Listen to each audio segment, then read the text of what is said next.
Hey, okay. Looks like we're live then. Looks like we're live. And this heavy metal hangout has gone from being, I don't know, 7 people to being 2 people. I'm not sure what's happening. It's just me and it's just me. Oh, someone called Kraken has just joined us as well. Well, Kraken. It's one of the guys from Void, I believe. One of the Void chaps. It looks like is it Matt? Is it? I can't remember his name now. This guy's definitely from Void. I'm terrible at remembering people's names. Yeah, you got a couple of guys from Void here. Do you know Void, Jake? Yeah, I've heard of the name. Yeah, definitely. He doesn't like it. He thinks it's shit. What, the name? Or the name or the band? The whole concept. The whole concept. Luckily, the concept guy has arrived just now. Oh, hi, Gerardo. Is he the concept guy, Gerardo? Apparently, allegedly. So you might as well tell us about the concept then. Let's tell us about, as soon as you guys are here first. I was waiting a couple more guys to turn up, if they actually will or not, I'm not too sure. But they're in different time zones. So one of them's working, so he's going to try and pop in his lunch kind of thing. So, but you guys are here, so we'll chat about Void then. So, or is it still just Void, not back to the unsearchable reaches of Void or anything like that? It's a shame about that, isn't it? It's a shame. Actually, the unsearchable riches of Void is such a great title for a band. Yeah, it was crazy.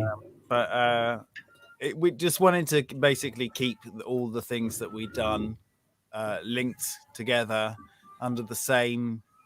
What do you call it? Like a Dewey Decimal article in the umbrella? Library. I don't know. Same categorization. Right. Hi, Jake Bristow. Hi. This is Great. Can you introduce us to Jake?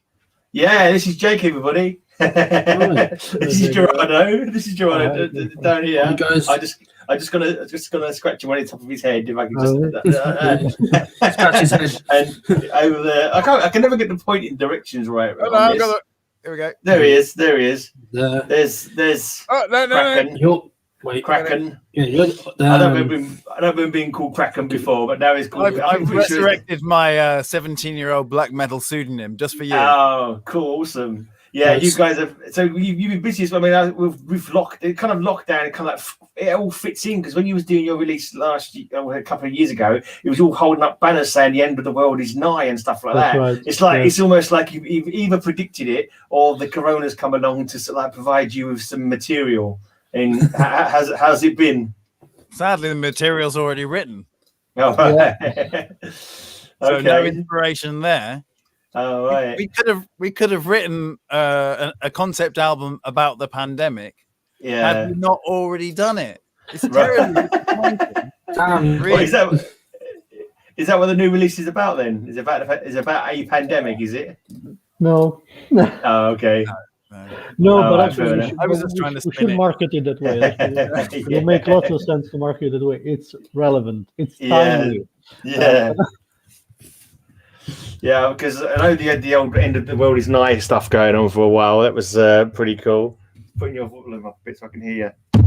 But you know, Gray, I was actually thinking. I was thinking about that a few weeks ago. When we did that, and actually I dressed up like that, and I went this way. Was it outside Black Horse Road Station, Matt? Wasn't it?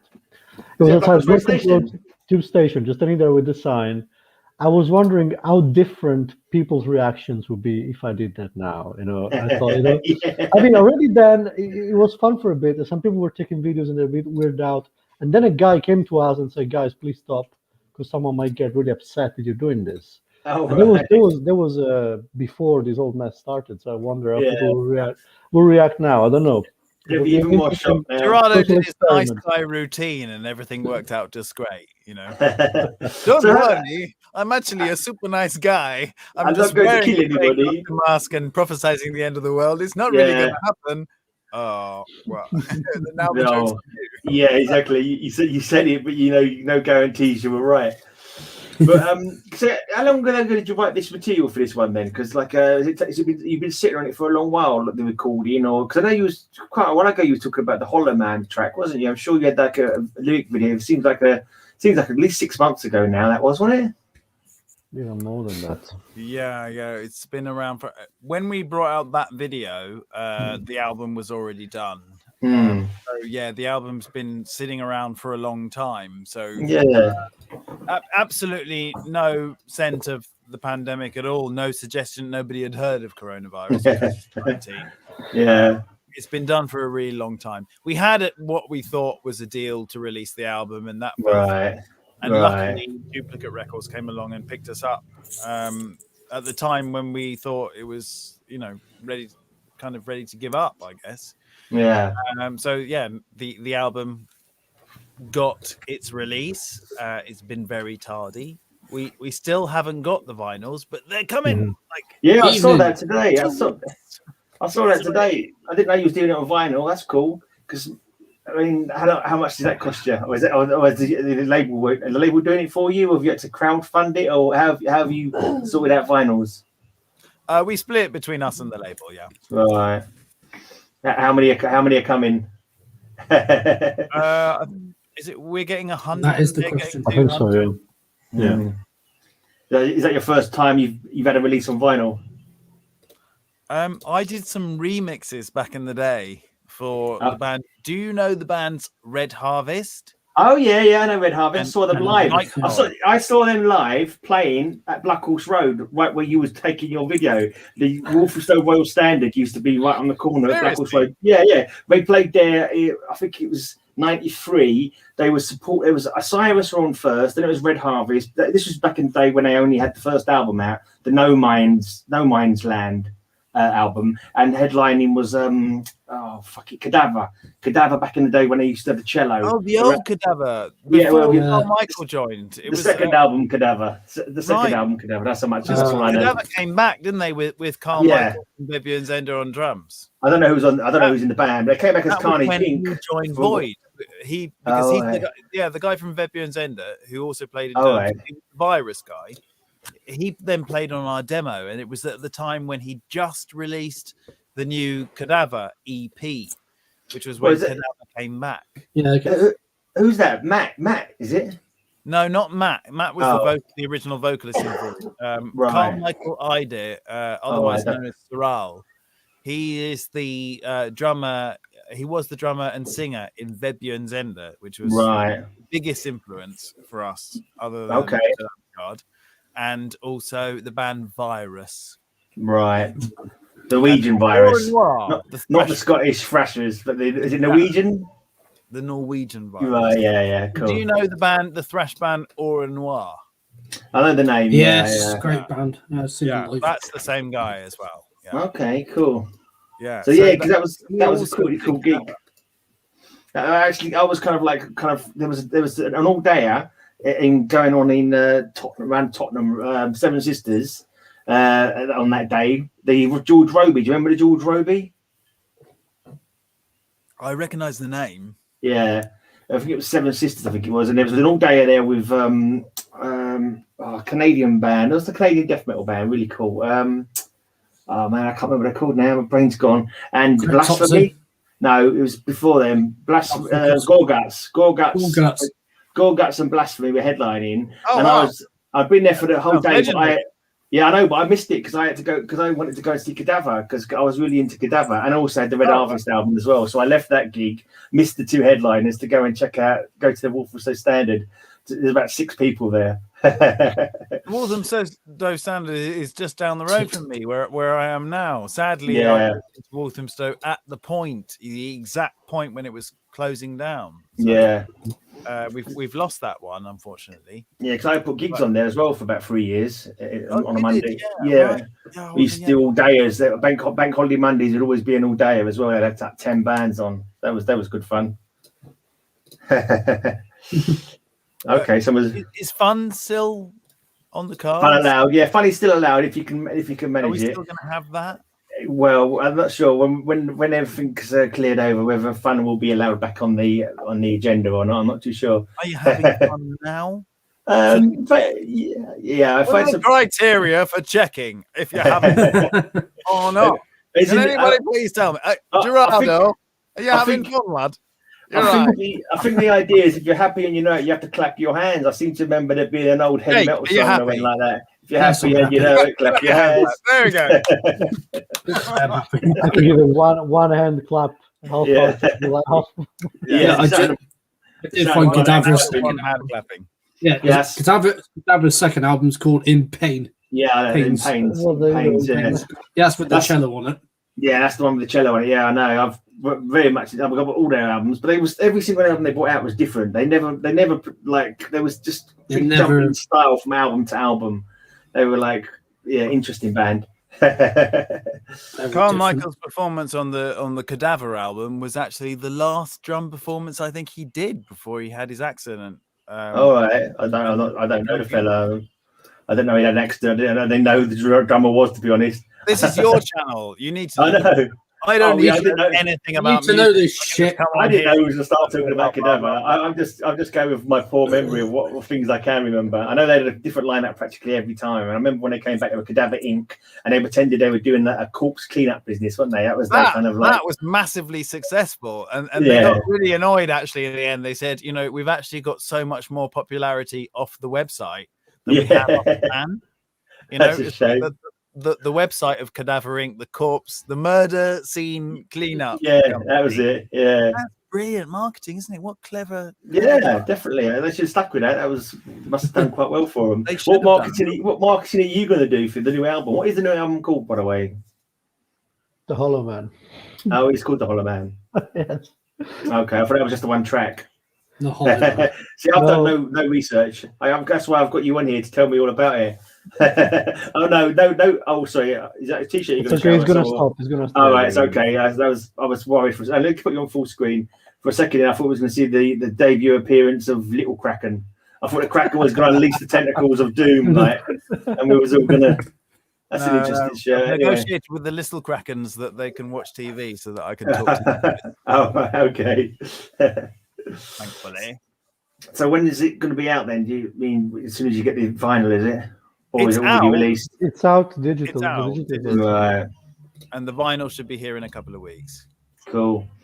What about, I've got this, you sent me this video. Was it just a lyric video you sent me, or did you go out on the streets again? Or I suppose you couldn't make another interesting kind of underneath the arches kind of video with all your masks and that on.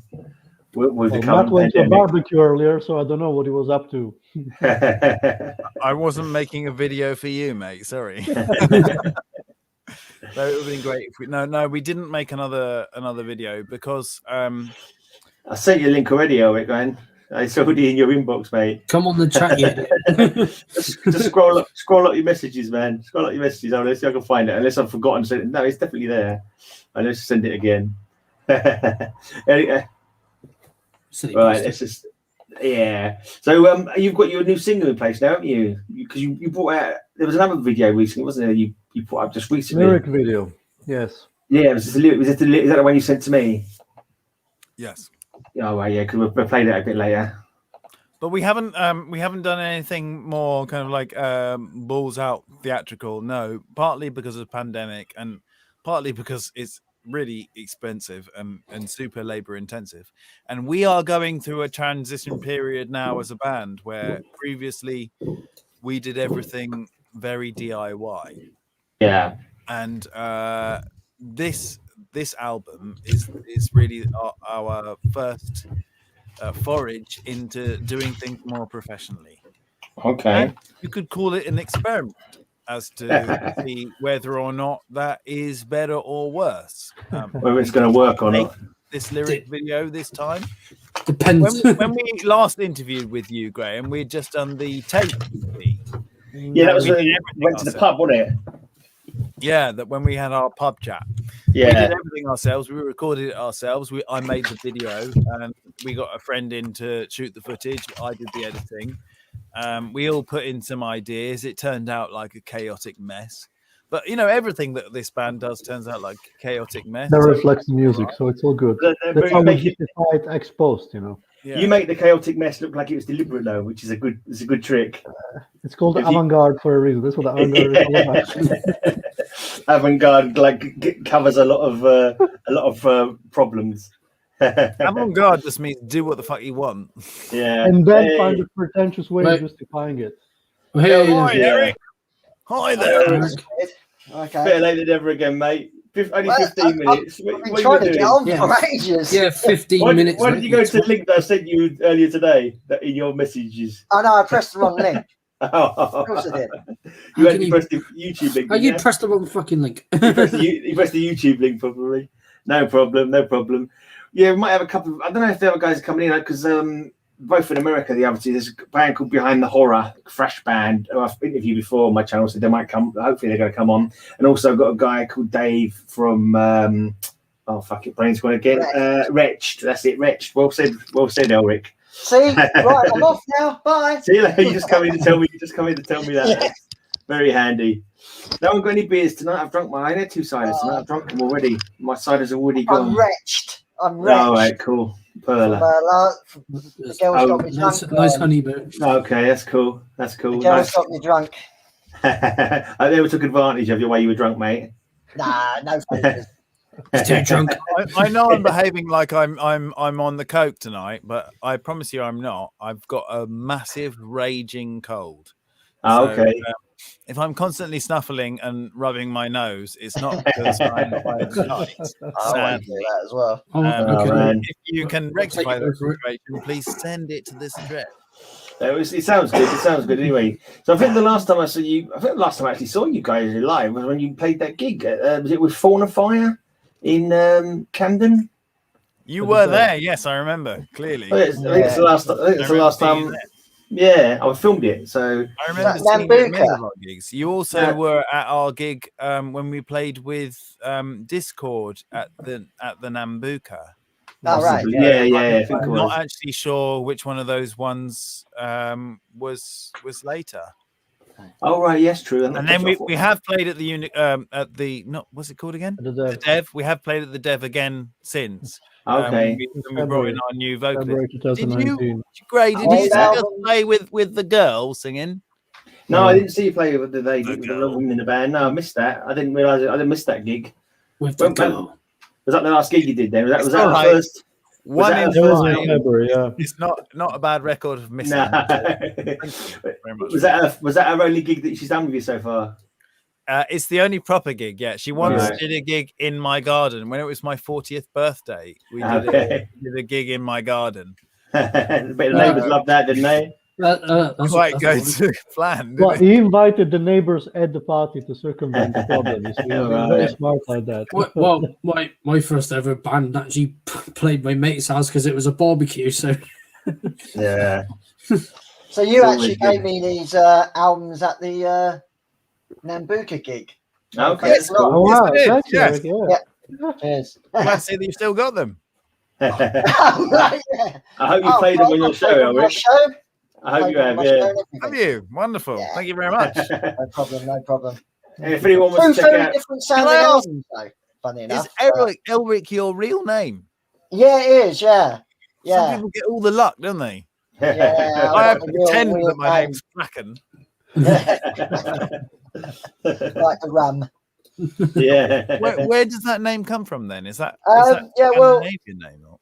No, it's not even a real name. It's even cooler than that because basically my parents are kind of hippies really from the sort of late 60s, and they were into a writer called Michael Moorcock, and he wrote these fantasy books based around a character called Elric, an albino manic depressive warrior, and a really strange writer, Michael Moorcock. He messes with time and all sorts of like, and they just named me that because they like the writer. Great. It's lucky they called you Elric and not Moorcock. That could have been embarrassing. I know. Moorcock, please. Moorcock. You probably heard of Elric. Elric of Melnibone. He wields the sword Stormbringer. You probably seen a few albums called Stormbringer. Yeah. That reminds me of a band called Solitude Tonight. Was it Solitude Eternus? Yeah, they're a good band. Yeah, they're a great band.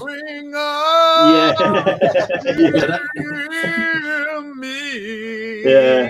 Yeah, they're great. Oh, he's carrying on. The rain will fall. That's I love the first album. That's then not I my found out favourite that they band. were One of like a them. Christian band. Is that true? Because No, they're I not Christian. absolutely loved that album. No, they're not When Christian someone band. told me that Christian no, it's band, a no. Christian band. No, I don't think they're Christian at all. No, not a Oh, I can Christian. listen to it again. But the guy from like Solitude Eternus went into Candlemass for a couple of albums as well. He joined Candlemass for a couple of albums. Yeah, he Rob did. Lowe, Three is it? albums. Rob Lowe, yeah, he did. Yeah, Did 3 albums with him. yeah. Good I stuff. only listen to that album, but I don't go into the kind of like, oh, if I like that, I'll listen to this. If I Right. like something, I just listen to it again. I don't listen to Yeah. other things I've related. got a bit like. That's why I've bit never like that heard of anything. nowadays. But that album was Yeah. fucking great. Yeah. I don't even remember Most what of- it was called. I try to remember the name of the album. The itself first now. one. First one you're talking about. No, I think the song you were singing was off the third album, I think. Okay. I Tell like the me first album. the names of some Solitude Eternus albums, and I will say which one. Oh, I can't think of anything. no, give me a You know second. it for you now. if you like. Through the Darkest Hour? Is that them? Through Yes, the that's Darkest one. Hour? Ah. That's the one. There we go. First time. That's Cool. the album. I loved that album. I think I was Yeah. maybe like Is it called something like the 22, Ninth Day 23 Awakening or when I something like found that? That track's called something like the Ninth Day Awakening or something like that, I think. oh yeah, on the 8th day. Eighth day awake, maybe. On the 8th day, something happened. Has anyone actually bought anything recently? Anyone got any new albums or anything? Any really cool bands they've heard recently that you want to suggest people to check out? I keep up my Spotify subscription. Yeah. Well, I don't even do that. well, No, I recently listened to this. Woohoo! I don't know. Put it full, That's it. I'll put it full screen, but I can't see very well. Memoriam. to Oh, me. yeah. Is their new album? It's fucking excellent. Is that the X-Bolt Thrower people? Some of it. Yeah, Yeah, it that's, is, yeah. it's Cole. Yeah, right. Carl Willits. Yeah. Cole. I started listening. I haven't finished it yet because it came out. I got all their today. albums now. Sounds like Bolt Thrower, really, but more A continuation. more political and not really like about war. Who did you listen to, Gerardo? No, I'm just gonna say I just got this record today. I pre-ordered it. It's the latest release of this Italian label called Brucia Records. It's a duo actually. It's called The Sun and the Mirror, and the album is called Dissolution to Salt and Bone. And it's kind of it's really weird. I bought it because I really like the cover and the kind of the title, and I knew nothing about this band. I don't, but it's kind of this weird, doomy, drony, Right. folksy, really difficult to describe. So far, I'm digging it. I haven't finished listening to it yet because it literally came out a few hours ago. But so far, I'm really, really enjoying it. So why not? Yeah, I'm totally lazy now. I get sent so many promos for doing my podcast that I don't buy any records. I'm very unemployed anyway, so I can't afford it. But it's so get time. Strange thing is, putting stuff to the strange thing is the downside of doing DJing. You think it's all great because you get sent loads of music, and it is. Yeah. But at the same time, you just listen to it and move on. Yeah. Listen It's to a bit what. of a Can't shame. choose It's what to listen yeah. to. Yeah, You you kind just of move too on, much. and then you end up not really listening properly to music. It's a bit of a strange one, but Yeah, I find that even when I was buying CDs, because every month I go out and buy it. So I spend £100 a month on CDs. Then the next month I go out again when I got paid. But then unless something really caught me in the first few plays, it went to the back of the pile kind of thing. So I've got loads of albums that I vaguely remember this one. But it's like, I've got 20, 100 albums, whatever, but I know one track only from each, for some reason, one track really stuck with me. And the rest of the album, I barely ever got around to listening to kind of thing. Yeah. I feel a bit sorry for you guys because it's almost like you're forced to have an opinion because you are doing what you're doing, DJing and like presenting these musical appreciation podcast, which I really respect because it keeps guys like us going. But if somebody asks me what I've been listening to, I'll be unsure if I've been listening to anything at all. I think the It song doesn't matter. I don't have to. I think the song that's most in my head at the moment is because I can't remember. I keep forgetting something for the dead. Sad Times for the Dead or something for the dead. He said they've got a song called The Cats of Ulfar, and because of the chorus they go meow meow meow, and I just can't get it out of my head. The Cats of Ulfar, meow meow meow.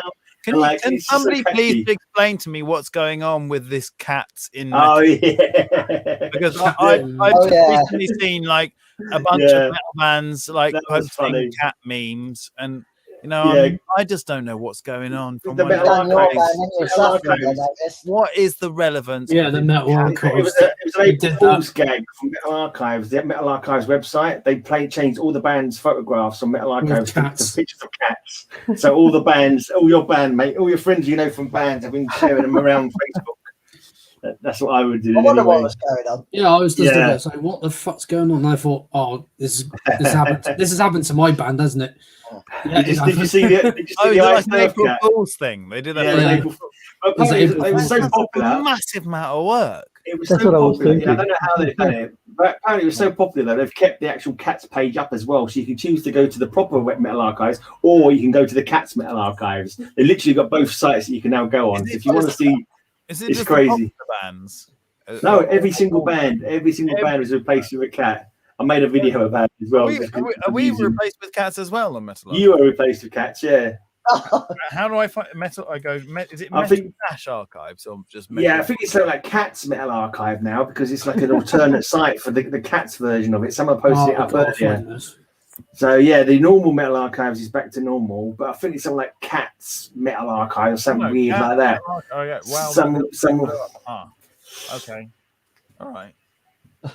I did actually take because I did my vidcast yesterday. I played like 5 different bands on my vidcast, and I shared like the cat pictures like on there kind of thing.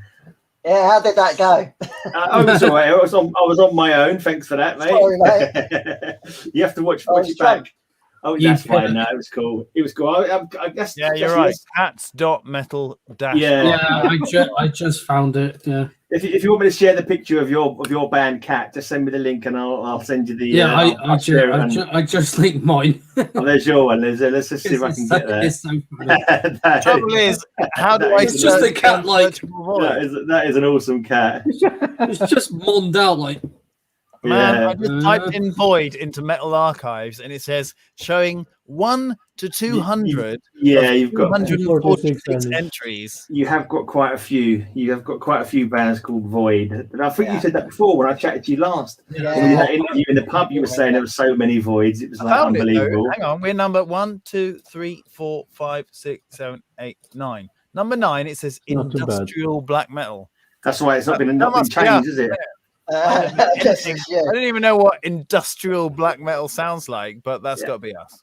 Because I think you need to go and update your Metal Archives entry. Yeah, but you don't do that yourself, do you? Metal Archives is like Wikipedia. You don't go in and like write your own biography. You can. From 1972 until 1978, we were the coolest band around. Yeah, we were the coolest fucking band in the world. What kind of genre of music are you? You say we're avant-garde. We're avant-garde black metal. You can't say that about yourselves. You have to believe that somebody else comes along and say that. If you can't blow your own trumpet, who can? You know what I mean? You've got to sell yourself. I don't know what you would call Freud. I really wouldn't know what to categorize you as. Really, yeah, pretty post something or other. I don't know. Post black metal, industrial, and I don't know. It's changed a bit over the years. It's so weird about this avant-garde stuff. We got some reviews, and like even in that Toilet of Hell magazine, where we really thought that the guy really got it when he reviewed the EP. But the review of the album was like, oh my god, it's so crazy, you like you never know what you're going to expect, everything's so bonkers, it's so crazy. They're doing everything so mad. This is the herbicidal cat, by the way. This is the herbicidal cat from the Metal Archives. There you go. Looks a bit like Jake. Just like so. I've just found here's our cat, the Void cat. Put the link in the private chat if you want, and I linked it. Oh, I see it. Right, that's the one. I've seen it. It looks cool. Oh yeah, that looks pretty hardcore. I looked at Solitude Eternus' one on the cat one, and it's just got a cat in like a snowbank. Did you see the one for? Did you see the one for Iced Earth? It's a cat in prison. Oh yeah, I've seen that one. Yeah. Is it really? It is a cat in prison. Right.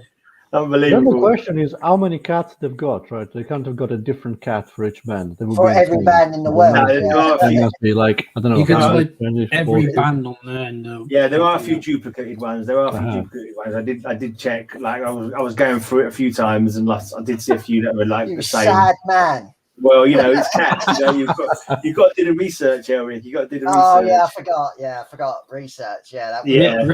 yeah, that thing you do to find out about bands. Yeah. Oh, yeah, it's supposed to be my job, isn't it? Oh yeah.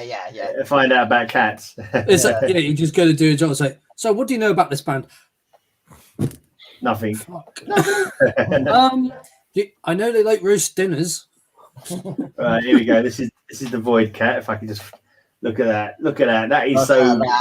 That is metal as fuck. The head is totally flat. You should employ that cat as your mascot. Evil cat. Yeah, you'll just see that cat when you go in the show. It's just like, Yeah. So what have you been up to then anyway in Yeah, lockdown? yeah, Have you that's been have you been writing stuff, or have you been able to get together and rehearse or anything like that, or have you been recording like online? Thankfully, it has not been possible to get together. Thankfully. thankfully. That's why we're still friends. Yeah, fair enough. And what? I mean, have you got any plans? I mean, obviously, fucking still don't know when gigs are going to start yet. I mean, God knows, and if they're going to be socially distanced or what. I mean, We do have a plan which does keep deviating and changing and coming back to itself. But I would personally, and some of the band share this idea. We did an album that was all built on the computer. So everything was done to a click. Everything was done with lots of samples and lots of backing track. We did lots and lots of layers. And when we got together in the middle of the pandemic, like 6 months or something after we'd been together for the first time. Now it's been another 6 months since then. Yeah. In the middle, let's say like maybe June last year. Would that be September. right? September. It was September, was it? Yeah, it was September. Okay. No concept of time. When we got together in September and we played together, we thought, let's play the album. Shall we link up the backing track? And I couldn't be fucked. Sorry, excuse me. Excuse my language. No, go for it, mate. It doesn't matter. It's all good. Disclaimer. Yeah, we couldn't be bothered to hook up the backing track and the click track. Let's just play. It was the best rendition of the album we've ever done. And we hadn't played together for all that time. Most of us hadn't been practicing. We didn't have any of the backing track or any of those additional elements. We just played, and it was fantastic. And actually, it just goes to show if you take yourself away from the thing for a while, then you can suddenly appreciate it for what it is. You know. So actually, the great thing is that we're now due another one of those. Now it's been another however many months since we played together. So we're now due another one of those revelationary periods. But what I would like to do, if I can convince everybody, is to basically record a version of the album that is like that doesn't have any of the studio stuff about it. It's basically a band of people, up to 6 people. No, it's actually up to 8 people with the live string players, just getting in a room together and bashing it out. So that's kind of the idea at the moment. Well, old school kind of recording. Yeah, exactly. That's how like a lot of records made, Yeah, old school. Because it used to be that if you wanted to play a record, you'd actually have to play it. Yeah. Now with Pro Tools and Cubase, exactly, and all that. I mean, the music just got shit, and in some ways it's good, but it's like everything's pros and cons to everything, isn't it? In some ways it's good. It's got lots of bonuses, but also it's not as it was. But I think metal can be a little bit conservative in its way sometimes, can't it? Like people want to stick to vinyl and demo tapes, they like to stick to that old school kind of ethic. I don't know if that's really gone over that much in the recording process, because a lot of bands nowadays you haven't even got to be in the same country to really film and do an album with people, have you? You could even got to be in the same room. You know what I mean? You could be in a completely different part of the world and still make albums together. It's good. It's good in I think it's probably more good than bad, but It's What more do you good guys than think? bad. It's more good than bad. I mean, More when convenient. you I think. record an album, it should be capturing a moment of a band. It shouldn't be Yeah. constructing something on the computer. But I mean, Yeah. you get great results that you otherwise wouldn't be able to achieve. And you know, people have written good songs in the pandemic and all that. You know, Yeah. but getting together as a band and performing. And capturing that moment, capturing the energy. Because I used to be a producer of records, so I know the difference. And I know when bands came into my studio and they played their record, and I just hit record. I mean, obviously, mic everything up and just capture that. You get a great recording. But when bands came in and then they pieced it together track by track, it always was like pulling teeth. Right. And why then have I done my record like that? You know, I shouldn't have done. It just came out like that because we wrote it onto the computer, and then because we'd written something so kind of complicated, we ended up piecing it together on the computer. You know, everybody playing individually. But you're still able to bring it live, though, weren't you? You're still able to capture that complexity when you played it live, weren't you? Well, that's a good review. So I'm not so sure if I would give it the same review. But... Well, actually, you're saying that you're more familiar with it than I am. So yeah, I'm probably completely and utterly wrong, and it sounds nothing like it. But yeah, thinking about it, Well, your opinion counts a lot more than mine in that respect. It sounds good live anyway. It always sounds good live. Well, that's why I think I like live albums. A lot of my favorite albums are live albums because I think it does capture a moment. Yeah, I think a lot of good music is like that. Yeah. Sometimes. Do you remember Slayer Decade of Aggression? Yeah, that was good. Yeah, that's a good album. I got that album when I was, I think, maybe 13, 14. Yeah. And that was the only Slayer album that you needed. Yeah, I know what you mean. Yeah, it's good. Like, really good. Man. It's hard to believe Slayer aren't going anymore, man. It's like, what? They were like the constant no more Slayer. So long. They were the constant. If I made if they ever get around to quitting, it's just gonna be like, oh man, I'm gonna be on a fucking depressive downer for ages if that ever happens. So it's bound to happen at some point, isn't it? But yeah. Yeah. All these bands are coming to the end, like the bands that we were into growing up. They're all sort of at that cusp, aren't they, of like maybe calling it a day, you know. Yeah. So we lost Motorhead as well, obviously, a few years ago now. Bloody hell. I think for a band to split up through death, I mean, it usually is. Yeah. It's bad for the person involved who died, but it's great for the band. Sorry, that's not good. What, for sales, you mean? You get a big sales spike? Is that what you're saying? I mean, that is legendary status. It is, yeah, it is a legendary status. Because somebody died, you know. You can't carry on Motorhead because Lemmy died, you know. I'm pretty sure I've seen like John Mariah is probably still alive, sitting on his Catholic chair. Elvis is still alive, fighting mummies in old folks' homes, isn't he? I think. The movie quickly. But that's quite a big meme actually. That of like a trope of like bands killing off one of their band members so their record sales soar. I think I've seen it in comic books, I've seen it in detective like TV shows where they've bumped off their singer just so so the records sales soar kind of thing for a while. I don't know if that would ever happen, but I don't know if it's ever worked. Yeah, Brian May, the conspiracy theories around that, you know. Oh yeah. Oh right, I see. Right. Wasn't there? Brian May is actually the leader of the Illuminati. Did you not know that? Isn't there a conspiracy theory that one of the Beatles isn't the original Beatle or something? He was replaced by a double or something because he died. Has everyone heard that one? I think I've heard that. Yeah. I saw you're talking about Elvis. I saw a Twilight Zone, either Twilight Zone or Outer Limits episode where actually what happened was Elvis was killed when he was really young, and the Elvis that we knew was another Elvis. Quite an interesting, bizarre sort of thing, and that's why he died, because he was depressed about what he'd done. Oh right. Was it a recent one? It wasn't an original Twilight Zone because I've done like it was a coloured one. So it was either the rehashed one or Right. a rehashed Outer Limits. Yeah, because my theme shows for my podcast, I've done an Outer Limits show. Where I did all the Outer Yeah, Limits from the they're early. cool. I did all the Twilight Zone shows from the 5 season. I don't remember an Elvis one, so it must have been from a later. No, it's modern because it was colour. It was a modern one. Right, yeah, it was a modern one. That's why I didn't understand. Yeah. I know my memory's bad. I thought maybe I just forgotten, but yeah, I'm glad it was a modern one, and I haven't forgotten it. Yeah, he like accidentally kills him. Right. Yeah, and then just takes on his moniker. Weird. Do you get any of your inspiration from that kind of like sci-fi stuff? Tell us about the inspiration. Who does the lyrics for the most recent for the Hollow Man? I know the Hollow Man's from a poem, isn't it? Yeah, it's T.S. Eliot. Yes, that's right. There is a sci-fi component in the album too, though. The second song is really very much inspired by Philip K. Dick, for example. Right.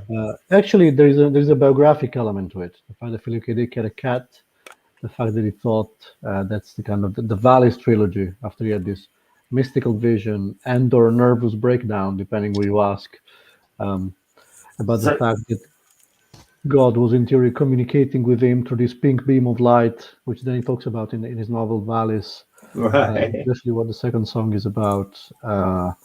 There is also the issue of living at the same time 2 different lives. So there was another one of his obsessions of living as a man in 20th century America and as a Christian being persecuted in the Roman Empire. Okay. And I like to think that our song Babylonian Times, which kind of takes place on an alternative timeline, has got a bit of that. So again, it's avant-garde because we justify exposed to what we do. So let's say that.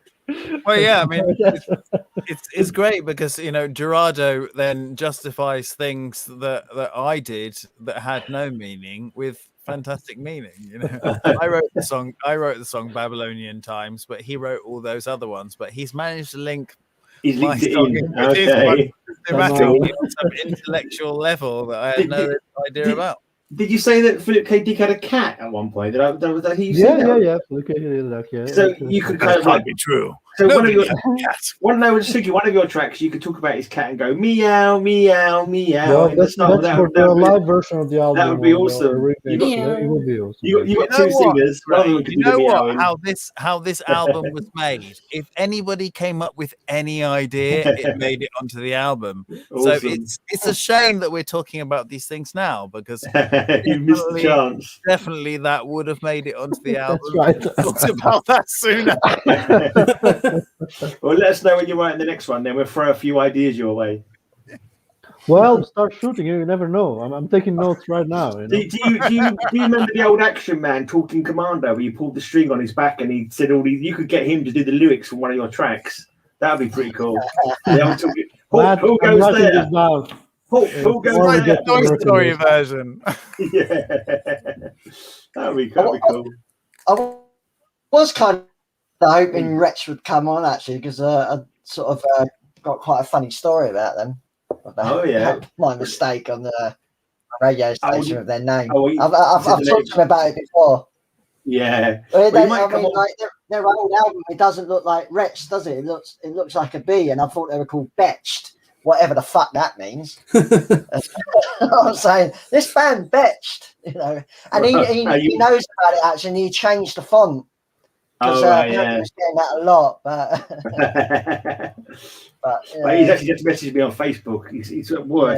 He left 30 minutes from when you start, and I'm like, well, we started ages ago, mate. You come in anytime you like. But so he might pop in a minute. If when he pops in, we'll he's only got 30 minutes. We'll have a good question about his band for a while. If you guys got any questions, you can feel free to ask questions as well. What other tracks have you got? So how long is the album? How many tracks you got on the album? 38 minutes, I think, something like that.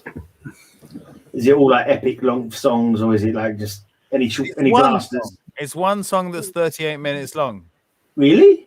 Have you not heard the album, Graham? No, we are on your show. You haven't sent it to me. It's available online to all. Yeah, no. I could play a whole 38 minute song. You won't judge us. We won't judge you. I didn't know it was even out yet because I thought you were still like in the process of like talking about it coming out kind of thing. No, the whole album we did it for a while. Send you a link right now. Yeah. It's only just come out, though. It's split into what is probably six metal songs. Yeah. With lots of interludes, but the interludes are songs themselves, and Right. songs themselves are interludes, and it all equates to basically one track of 38 minutes long. Right, fair enough. So there is like an intro and then a song and then a song and then an intro and then a song and an intro and a song. But you can't really tell the difference between one song and the other because they all blend into each other. And, and the material that is played, the musical material, I can talk about this because this is the bit I know about. What stuff about lyrics and themes and concepts and stuff. I'm not so sure. But anyway, this bit I know about. The musical material is shared across the tracks, so you hear the same themes. So like a reprise of the same riff kind of thing during a different song. Yeah. Right. You'll get a melody that comes in and it's in 4/4, and then next time it will come in and it's in 6/8 or something like that. So the songs are all thematically tied together. That's why we consider it to be like it's kind of like, in the way that, like, classical music would be symphonic. Symphonic doesn't mean like epic. Symphonic really means like in the sense of like sharing themes. So like the melodies will the same themes are constantly like readdressed, redeveloped. Right. I hope so that is it like variations on a theme, that kind of thing, where you have the basic theme? Yeah, there's like 3 or 4 main themes, and they keep. You get that with concept albums quite a lot, Yeah. Songs coming back, riffs coming back, that kind of thing. But are they actual? I mean, because all the songs have got different like themes, haven't they? It's one song and it's all meshed together musically. Is it all meshed together story-wise? You were just saying, Gerardo was just saying that he managed to change the Babylonian time song into the concept. So there's all one concept goes across all the songs, does it? Well, I mean, it depends what you mean by one concept. I mean, there is a story, there is a narrative thread. Even though, as clearly as you can infer from what we've said so far, we did lots of ex post justifying and pulling together, but still there is a story. So at the simplest, articulation, the album is about a guy who reads this poem by T.S. Eliot, and then all sort of shit happens, and he starts having visions, nightmares, flashbacks, until somehow he experiences the peak of his existential misery, and then he's dead, but maybe he's not dead, and then he sees the end of the world and he thinks that's it, but not even then, that is it, and so on and so forth. So that is kind of the narrative thread, but at the same time, though, existential story of a very normal guy is actually a story about the kind of thing that people like you and me have experienced. When you have those moments when you spin out. Right. Outside of your life. Or acid flashbacks or something. Yeah. So if anyone, are the lyrics in the actual going to be they're in the CD case? Have you got a CD release? I know you got a digital release, and I take it they're going to be on the vinyl when it comes out. They're going to be on the vinyl, yes. They're going to be on the vinyl. And have you done CDs as well? No, not yet. It's something we're considering, though. No, but we're talking to a label about putting the CD out as well. Yeah. Cool. So when people read along to lyrics, is it going to like completely blow their minds? I would hope so, but probably not. Is it something not? People don't have a mind to apply to a thing. I mean, that's what I think. I know that I'm wrong. Yeah. And thank God I'm wrong.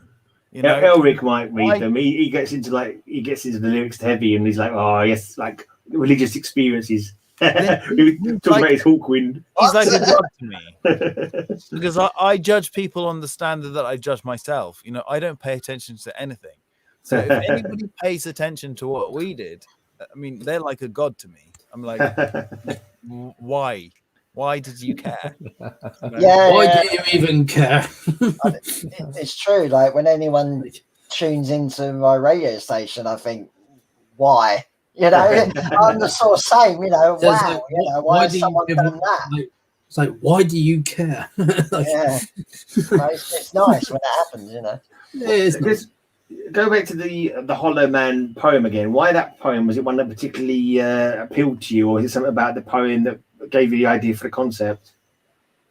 Well, I mean, I always loved that poem, but the way in which it became part of the album was somehow accidental. I think we played a gig. I think it might have been at the Unicorn. I don't remember. We were all quite drunk, and I said to Matt, "Let's do a T.S. Eliot concept album. Maybe I said even let's start a new genre, T.S. Eliot metal or some shit like that." I can't remember. And you know, it kind of stopped there. And then after a few months, we got working on new material, and I was citing some bits of this poem, which I personally love, and I think it's, I don't know, very few poems managing to give, to articulate with so much power. It's the ultimate black metal poem. Yeah, if you want to put it that way. There's you know, the existential anguish, you know, the broken stone. There's many amazing images. And then Matt can complete the story of how this became about T.S. Eliot and the Hollow Man, because there's more to be said about that. Seems also have like the Hollow Man. What happened is about that to complete the story. I'll try to summarize it, but Gerardo wrote some lyrics that quoted that poem, The Hollow Man, and then I thought, wouldn't it be interesting if instead of quoting just the lyrics from the song, from the poem, we took all of the whole poem and set it to another song on the album. So he quoted lyrics from The Hollow Man on what became the last song of the album. And then we had another song which became the first song on the album, and I said, let's try using the whole poem. Why not just keep the theme going? And so we searched the internet for a good recital of the poem, and what we found was Marlon Brando's recital poem on the set of Apocalypse Now. So we hit play on that, and we hit play on our song, and we recorded the result, and that result is the first song on the album. I mean, it was incredible how the poem, Marlon Brando's version from Apocalypse Now, and our song were the same length, almost exactly. Really? It just fit. Serendipity. Yeah. Maybe. Yeah. The job was done. Now, I'm not an intellectual, so I didn't think about it. I just said, great, that's done. You know, and thankfully, these guys sometimes listen to what I say, you know, and I say, if it works, just don't fuck with it. So we went with it, but we went with it full force. But then something really weird happened after that, which was a couple of weeks later. My job is to what I do for a living is I make audio descriptions for films, which means I describe what's happening in films to people who are blind. So I tell them through voiceover what's going on. And then the next job I got was the final cut of Apocalypse Now. So I actually got the job to do the voiceover for the analysis of Apocalypse Now once we were writing a fucking concept album about the Hollow Man recited in the film. It was too good. You just got to, when you just don't think about these things, you just got to go with it. If something happens, just go with it. And what a weird job you have. That's quite bizarre, isn't it? Yeah, it's pretty cool. Eh? It's like my music. It's a niche of a niche. Yeah. Yeah. Excellent. Did they ever do like porn, like there have been pornographic moments, but no. If there's work, I'll do it. Yeah. Yeah, I think porn is kind of quite a visual format. It's kind of like it seems kind of listening. Yeah, pulsating. So, I mean, the thrust. You hire like a film, or you have a film, and there's the voiceover. Is it always you, or is there a lot of people do this? Well, I mean, I haven't got any on Netflix. I think I might have some on Amazon, maybe. But Interesting. That's free. Is that freelance? Is that freelance thing, or is that something you I do freelance. I work for my wife's company, so we work together. But do you know the film Parasite? Oh yeah, the Korean. Yeah. So I got the job to do that. Okay. And obviously it had to be dubbed into English, so I had to do all of the characters in English, including the teenage girl and the little boy, and I made a different voice for all of them. I gave to distinguish them, I gave them different like English accents. Well, one guy. That's cool. Yeah, but enough about that. That's nothing to do with metal. No, I was saying about the concept of the album again, like, to come with the lyrics. You got the Hollow Man, and then you got the man in the Iron Mask, who's like it's a Hollow Man, and he's like caged on the outside. Is that what that kind of got that kind of concept? That's the cover, yes. But then there's two things coming together there. One is of course the idea of hollowness and man being crushed by this quest for meaning, man becoming his own cage, so to speak. At the same time, there is this stronger iconographic element of the chicken, which is another of those things that recur in the album. And again, Matt might have something to say about that, because he wrote what we call the chicken song, what we refer to as the chicken song. The chicken song. Well, the chicken song is because I had a dream after we came up with the whole Hollow Man thing. We were already settled on the about chickens thing and the reading the poem and then having a psychotic break. That's what we had, you know. The guy reads the poem and then he has a psychotic break, and then the rest of the album happens.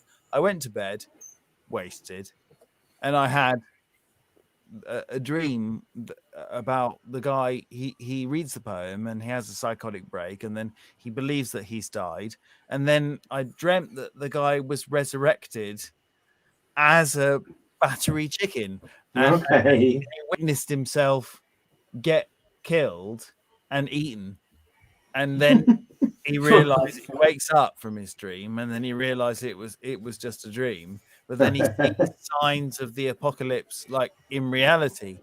And I'm not sure how much of it was a dream and how much of it was just thinking about on the theme. Yeah. We just went with it, you know. We just thought, okay, that's the idea. That's it. Sounds like sounds good. Who's that director who makes really fucked up movies? Like that you look at, you watch him, you know, what the fuck is he trying to say here? It seems like he should do the music video, like a concept video for the whole album or something. Cronenberg? Lynch. God, David Lynch. Oh fucking hell! I just watched a couple of his films. I'm like, what the fuck's going on here? Do you like David Lynch's version of Dune? Oh, not really. Right. Is that the one with Sting? I haven't seen that. Yeah, it's the one. Yeah, it's the one with Sting. Oh, honestly, here's my gift to you. I saw it once when it first came out. That is a fantastic. When I was hanging around with Matt McNerney when we were teenagers, before he became famous and went off to be a star in bands like Hexvessel and Dürlamsgard and Code. Yeah. We were obsessed. I personally preferred Kroll, but there you go. It's just too short. Matt McNerney was so obsessed with the film Krull that the first Tragedians demo that was it, was actually called Krull, Krull. That's what I was getting at. I've got it. Yeah, because they played at the Brandy Club. And I told you about the gig that we did at Walthamstow. And Blake House Road. He come and played for us on one of all days, and some arsehole nicked his coat. I always remember that. They actually did Dune as a TV series, sort of. Well, recently, it wasn't good though, was it? Oh, I liked it. I watched the first couple of episodes and I couldn't stick it. But did I watch the wrong one? I don't know. It's Susan Sarandon. A young, he's famous now, Scottish actor. He was really young. He was just a kid then. but it was better because it was like lots of parts. It was a little bit more closer to the book because the book's really long, you know. Wasn't it a really recent series of Dune as well, or a new movie coming? It's probably a good 15 years old now, maybe even 20 years old. I think you're right, Gray. I think there's one from 2020. Yeah, there's one new one coming. Yeah, one from 2020. I've just looked it up on Vio. 2020 it says. There was one maybe 20 years ago or like 15 years ago, something like that. Filming 1984. Expected. Sorry, September the 17th, 2021. Okay. That Kroll demo that you mentioned of the Tragedians, yeah, had like several references to Dune in the lyrics. He was doing that. The juice of Safu, the thoughts require speed, the lips require stains, the states become a warning. It is by will and will alone, except my mind in motion. Yeah, I've still got that demo, but that was in the lyrics of that demo. Yeah, I've got the Tragedians demo as well. Actually, that was really was it good. Was it that one Osculum something did Fey or something like Dite or Et? Yeah, something like that. Maybe that was the Vomitorium one, Osculum Harum Dite. Yeah, maybe that was Vomitorium, which was the band that Tragedians. No, I think Vomitorium was Kroll because I remember that being Kroll. I think Tragedians. That's why the Vomitorium was the one Dite or whatever it was. I think. Yeah, I think Tragedians was Kroll, and yeah. I mean, they were fantastically good. I mean, I would say it's a shame that they didn't go on to do good stuff, but obviously he went on to become very famous and very successful. Yeah. Unfortunately, I don't think that he ever made any good music as good as that, but I do like the guy. Right. Yeah. Last time I saw him, he made some good music with me. Yeah. Now, last time I saw him, didn't plan with me. By the way, this card is like an old smelly sock. Yeah. Probably for the best. You were just holding him back anyway. Exactly. That's what I keep telling myself. I was just holding him back. It would have been better if I just killed myself because actually steady on now. Steady on. You know, then he would have his career without the feeling of guilt. Maybe at some point somebody had suffered. Yeah. Somebody had been left behind. It sounds like you're writing concept for the next album now, mate. Yeah, already. Steady on, lad. I'm all right. I've got Gerardo. As long as I've got my Gerardo, I've got my void. And actually, Gerardo's about to make an announcement. Gerardo's just about to make an announcement about that. I think he's got a new concept he's doing. Well, just a second. I'm gonna write the next one with Elric. I mean, I read only one book by Michael Moorcock, which is Behold the Man, and that blew my mind. So actually, maybe there's something to be said about that. But yeah, there's only two bands. There's two bands I know that do have done songs about them books. Hawkwind's one. There's loads of it. There's loads of bands called Stormbringer, which are named after his sword. I don't think it is called Stormbringer. Is that actually how it goes? That Solitude Eternus one? Does it actually go Stormbringer? I can't remember if it says Stormbringer. Why do you? Is this not a channel when you're going to play stuff and then we're going to talk? Why do you play that song? Well, I don't want to play nothing to get a copyright strike because that's where you get a few of them and they kick your channel off. I was going to play your track. I'll play your track now if you like. Let's play the video that you sent me. Yeah. Boyd. It's going to be very disappointing to hear our track when I'm in the mood to hear Storm. I wish I could play bloody well stuff that's not going to, but copyright strikes and it's like not worth the effort, man. Is that right? You can't play. Nah. You can't just DJ then. No, you can't. No. Tell us about that crazy. You got a video, and it was only because there's this tiny few seconds of background 9-inch music. That's right. You got a strike for that, didn't you? Yeah. Like the beginning of their video was like a little bit of 9-inch Now. It was like 10 seconds or something like that. Like it wasn't even like a proper song. It was like a little kind of noisy kind of intro to it, kind of thing. And like they got copyright strike for that. Wow. So. Yeah, just play this one. Hopefully, I'm going to actually no. Tell you what I'm doing now. You sent me this video. I actually uploaded it, checked that he wasn't going to give me any copyright strikes, and then deleted it. So I'll know that when I play it now, I won't get a copyright strike. So anyway, let's play it. Here we go. You can tell us all about it afterwards.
All right. Oh. That was. All right, we've been joined, everyone, by David right. from Retched. David from Retched has joined us. Hey, Yeah. how you doing, you guys? All What's right, happening thanks for out coming there in, in man. Great Britain? Yeah, we're doing fine. How are you doing there in the Pacific Coast, is it? Yeah, the West Coast, and I'm on the coast well, not on the coast. I'm inland about 3 hours, so I'm in the desert. But yeah, I'm close enough. We're baking up. We're already hot. It's already hot. We're like, you're about shit. 8 hours behind us as well, yeah. Yes, sir. Yes, sir. Oh, cool. Well, that was that track was playing when you came in. That was the two guys from here. Actually, where's Thingy Bob Right gone? on, you guys. One of the guys. One of them disappeared. One of them just disappeared. I don't know what happened there. But yeah, just fucked off. Void was that track you just heard there. That was okay. fucking cool. This is pretty cool. You've only got about half hour, haven't you, before you go back to work? You were saying. Yeah, I do. Yeah, I'm at work. That's why I have this. Yeah. I don't look too metal right now, but it's okay. At least I'm here, right? Yeah, cool. That's the main thing. Good to have you, man. Tell us about Retched then. Tell us about Retched. Okay. I'm a solo artist. I play thrash metal, kind of like more old school sounding heavy metal or thrash metal, and just released my new song called Horrific. Yeah, and you can find it on Spotify or YouTube Music or anything that's digital streaming. You'll find it if you punch up Retched with a R, Retched, and then go to and then put Horrific there. My song will pop up more than likely. It's on everything pretty much. It's on YouTube as well, isn't it? Yeah. So I got a video. I got a video also of the song. I actually played it on one of our vidcasts a couple of weeks ago. I think the first vidcast or one of our hangouts that we did. Trouble is, it's got copyright, so I can't play it again. Yeah. It's kind of unfortunate, but what can you do? You kind of got to, you don't want people stealing your stuff, do you? I know they should give us, a chance to give somebody permission like that. If like they're our friends, like what we're doing, it would be cool if we could do that. Yeah, definitely. It would help. Yeah, it was good to see you all here. It's good to meet you all. Yeah, it's good to have you on, mate. I'm sorry, I'm kind of like in a hurry because I got 30 minutes.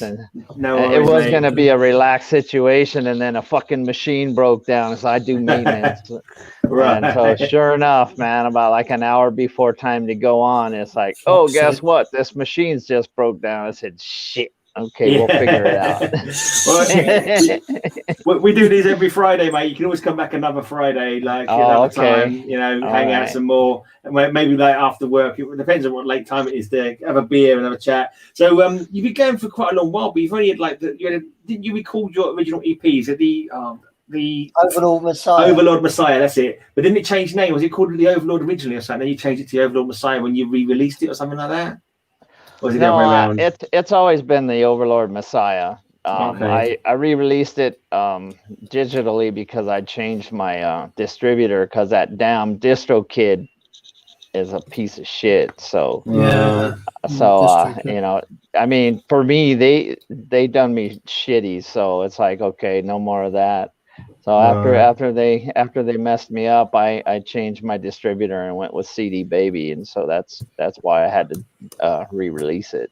Yeah. So you do all the instruments on your releases? On this new one, Horrific, I do. The other one was the Overlord Messiah was something that me and my old band did like back in 1988. Yeah, actually, and it was never released until 2017 when I decided to come back to the scene because I started writing Horrific, and it gave me the motivation to come in and start playing again and get a band going and so it evolved to where I'm at right now. It's a long time not being in the scene, not doing music. What happened? You just why did you have such a long hiatus? Yeah, I just worked, my regular trade, and got married and divorced about 3 times, and married one more time. Oh wow!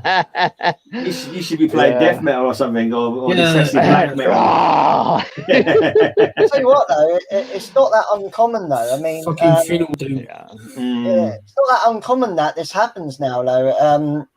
Sacrilege, he did the same. He had like virtually no releases until in the early days, and decided as a middle-aged man to bring it all back.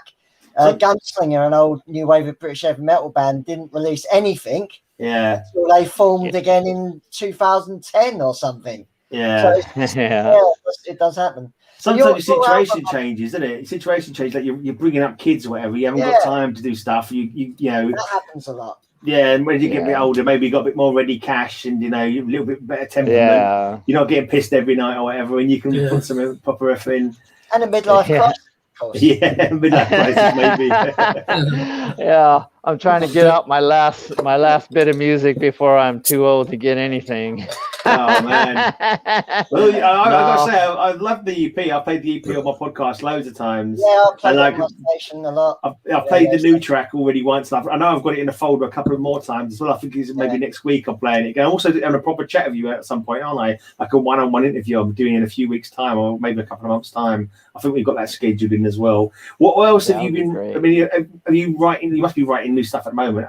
Are you just pushing Horrified out there? I'm gonna start working on the next song, and do it track by track till I get enough to make my album, and then compile all my songs on an album. The album's name is Horrific, hence the title track of this first song to kick off the new awareness. Going, hey, this is Retched right now, and this is what I'm doing, and Retched is always going to be an old school thrash sound, but I do play other stuff too, like blues and stuff like that. And I like to do a blues album. It won't be under Retched. It'll be under like my regular name, like David Derminassian, the volume 1, the blues album volume 1, or something, simple like that, just to keep it separated.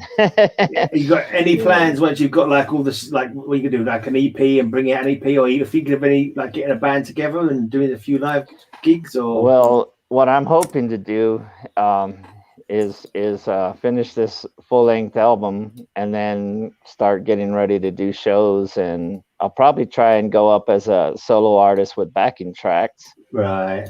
It's been done before. I haven't really seen it too much in the thrash world, at least in my things that I've seen, but that's what I'm going to try and do, because for the sake of simplicity, because there's not a lot of players out here where I live that want to be dedicated, and I mean, there are, like, I'm not too far from Los Angeles. There's a ton of players there, but, I'd like to, if I'm going to do a band, I'd like to be close to someone where it ain't going to take me 4, 5, 6, 8 hours to drive through traffic, just to get there, because that's how it is here. Yeah. So, but I'll figure it out.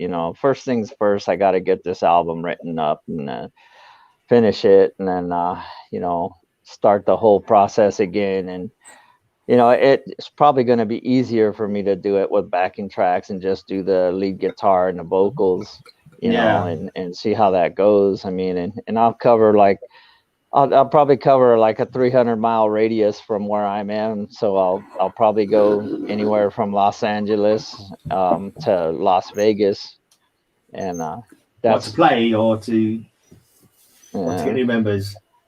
What's that? When you say you get 300-mile radius, what's that for? To do gigs or? To do gigs, to do gigs. So I'll try to canvas, because that way I can keep it in a weekend spot where I can drive over there and drive back and do the gig and still be back to work, because I know I ain't gonna be able to quit my job too soon. I wish I could, but it ain't gonna happen.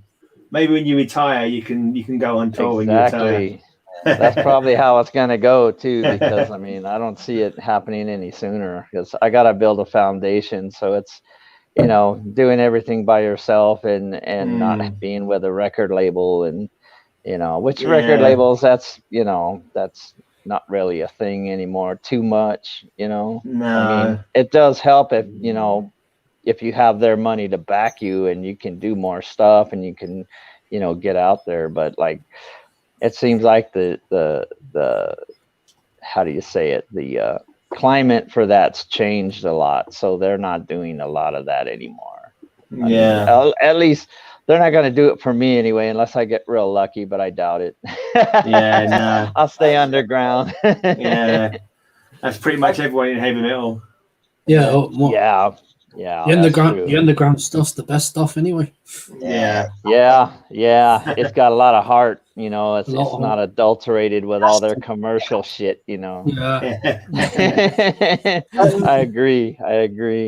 So I played your last like album, the one Overlord Messiah. Like thank you. When I played a lot on my radio station, but I've sent you an email about this, and you so you'll know about this. But like when I first received it and looked at it, I thought that the band was called Retched.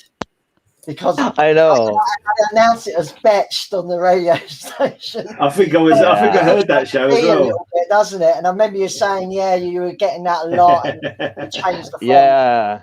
Yeah. I remember we were talking about that. I think, huh? We were messaging each other one time. Yeah. It looks like a B. That's why. I was calling you Retched. I think when I first was playing, I was calling you Retched rather than Retched. Yeah, that's another thing too. You know, but those two are easy to get confused because I mean it looks like wretched, but if you think about it, wretched spelled with a W and then I and then alternate spelling like and then Betched because of the R looks like a B. That I don't know why the label. That's when I was with a label. That was when I was with Alone Records, and for some reason they changed the R in the logo. I mean, they made the logo for me and all that. And then all of a sudden, when they published the cover, it was like different. I'm like, huh, well, that's kind of weird, but whatever, you know. I mean, you can't tell it's an R now. It's just like when you first look at it, you're like, a lot of people were saying that too, and I don't blame them. I mean, it does look like a B. I was even thinking the same thing. I go, man, I wonder how this is gonna turn out. So, can I ask about your lyrics? The new single, is that based on the Three Marriages? Is that what the one's based on? No, it's based on Horrific is a tale about the whole history of man's existence, you know, and all the powers that be and how corrupt they are and how fucked up society of those who control society. You know, because if you think about it, everybody's in our pockets. I mean, we're the common working people. You know, we're just the everyday guys trying to live our lives, trying to work hard and trying to have a life. And then you got all these corporations coming in and taking a little piece and, oh, we want this. And like, you know, and it really goes deep, but to just touch on it a little bit, it touches on religion. If you go to Bandcamp, you could see all my lyrics written in there. And if you have to read the lyrics and digest the song, but and like think about the definitions of the words when you think about the lyrics, the words and the phrases, they break down, they illustrate a bigger picture. So I said a lot with a little bit of words is what I was trying to do. Yeah. But that song is about how corrupt and fucked up, you know, it's about politicians, it's about religions, it's about superstitions and all this bullshit, you know, that we still deal with today, you know. And sounds like put a lot of thought into your lyrics. Yeah, and also war, you know, war and the greed and the world powers greed and they just want to take over this and they want to control this and they want to go and take over that country and they don't give a shit who they hurt, you know. And it's, you know, it's a horrific life in a sense, you know. I mean, there's still a lot of beautiful things here in life too, don't get me wrong, but that's just a reflection on the corrupt and shitty parts and my thoughts of it. And so in the lyrics and the chorus, it comes out and says, insanity, never free. It says insanity, and the last one says insanity, never free. Because we're never free of their bullshit, because there's always somebody in power trying to fuck us over. Yeah. So fair enough. Yeah, that's what it's about. You've had quite interesting times over there politically as well, haven't you? Over there in America, it's been some wild times. I don't even want to live in this country no more. I mean, it's a beautiful land, don't get me wrong, but I don't want to live in this country because of all the bullshit here. Yeah. Well, but, we kind of look over there and think, oh yeah, at least we're not getting that. But then we think about the crap we've got of our own, like Brexit and all that kind of stuff. And actually, we're not as good. We're just in the same boat, really. Everyone wants to leave the UK as well because it's. I would like to be in the UK. I would. The grass is always greener on the other side. Yeah, I guess so. I mean. Let's just say I'd like to camp somewhere for a while and figure it out. That would be cool. It's metal music. You what's the point in singing about the nice stuff? Yeah, it's true. Yeah, exactly. I mean, we're like exactly. I mean, that's always been the kind of like the whole spirit behind our genre anyway, regardless if it's death or if it's thrash or heavy metal's always been about standing up against what's messed up and all that. I think you sing about the things that get you down to kind of exercise your demons a bit as well, rage against them. It was to hear a song about fucking flowers or whatever. yeah, exactly. Yeah, sorry, I interrupted you. You carry on. That's okay. That's fine. I mean, a lot of your old songs are actually often just lyrically like just metal songs, singing metal for metal's sake. That kind of thing, like quite an old style thing to do, but. Still cool, Oh yeah. They're all catchy tunes as well. I think I've played every single one on my show at one point or another. They're all catchy. Yeah. I was thinking the Pharaoh, because there was a H.P. Lovecraft story I think called The Pharaoh's Curse. I can't remember now if it was called The Pharaoh's Curse, but that wasn't based on a H.P. Lovecraft story, was it? No, the Pharaoh's Curse was a little different. It's about unearthing the actual Pharaoh's tomb, like. It's kind of like based on like the story about Tutankhamun, kind of like how the Pharaoh's Curse supposedly came out and the people got messed up behind that and they were having a lot of problems and like living a real curse. So it's kind of based like that. So it's kind of a creepy, cool tale. Yeah. That used to be a lot of fun playing those songs live too, man. Yeah, what was it like when you were playing live then? I mean, we were talking back in the late 80s. Back in the day, it was great. It was great. Our biggest show was in Hollywood one time. We played the Troubadour. It was a famous club down there. We headlined that club. And I don't know how I don't know how they got us to headline the club, but our name was on the marquee and everything. And I was like, man, we've only been out for a couple of months and we're headlining a place like this. That's crazy. It was great, Yeah. But, I don't know if it would be a trip to see something like that happen again. Like all of a sudden you're like a very little known band and all of a sudden you get to headline somewhere, but we'll see how that is. Are you still in touch with any of the old members? I've been wanting to find them so I can bring them into whatever little royalties and stuff are happening with this record, but I have not been able to get a hold of them. It's been 30 years and I've moved about 300 miles away from our home base where we came from. So I don't know how I'm going to get a hold of them, but if they see my stuff, they'll find out how to get a hold of me. I mean, if they want to, and and I want them to because they were my friends. But here's the thing about that record, though. See, I had it for 30 years in my drawer. Okay, it was never released, right? Yeah. It was never released. It was in my drawer, literally wrapped up all safe and nice. And like every 5 or 10 years, I'd get the urge to go spin it like four times, and I'd listen through it. Then I'd get all bummed out. I wish we would have released that record, you know? Yeah. So, so then I'd cry and wrap it back up and put it away. And like 5 or 10 years later, I'd spin it again and say the same shit over again. And so when I decided to come to the scene, after I started writing Horrific, because Horrific's actually, I wrote that like about 6 years ago or more. Oh, right. Actually about 8 years ago.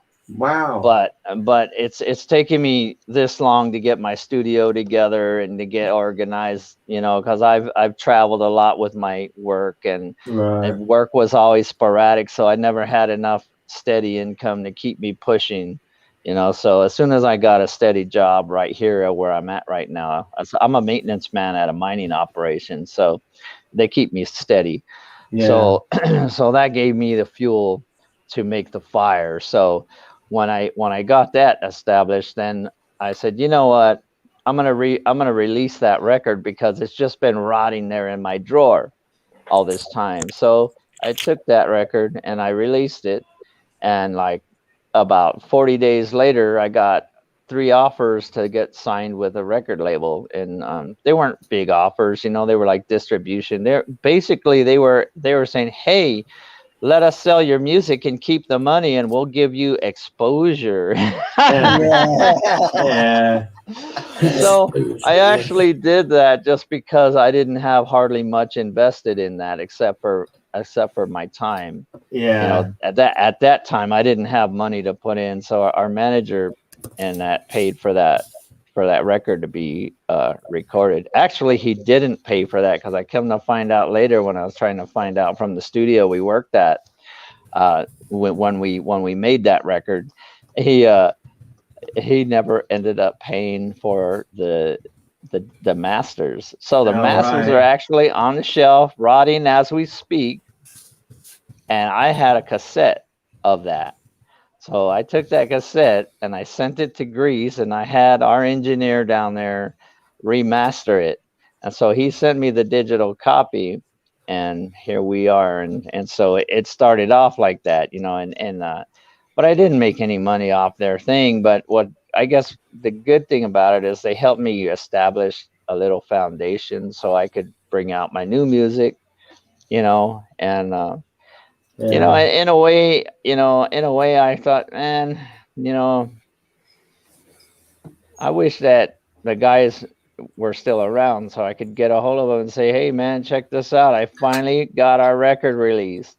You know, I mean, I would love to see their faces and tell them that, and bring them in and set them all up so that, you know, the royalties that are coming off of it are very, very, very like fractions of pennies here from Spotify. Of course, we all know what that's like, you know, like fractions of pennies and that. Yeah. You know, so, but the idea would be, you know, to at least, you know, have something to share with them that, you know, we all had something to do with, you know. Memories as well. Memories. You could get together and chat about the old days and stuff like that. Yeah. Find out what they've been doing as well. They might have had other bands, like, who knows? Exactly. You know, I mean, so I mean, eventually somebody's gonna see that and they're gonna get a hold of me, you know. But I'd like to try and run a news article back in our hometown and see if that raises up any information, you know. That'd be cool. But the damn news company won't even call me back. I've been leaving messages because I've been really seriously trying to do that, you know. So I can at least try. Like a community Facebook group for the town that you were from, and you could try and post them. They're bound to have Facebook. If you search their names on Facebook, you might be able to find them as well. Even I was looking on the Metal Archive for the band lineup, and the lineup is written down, but there's no link to any other band or anything. It's just the names.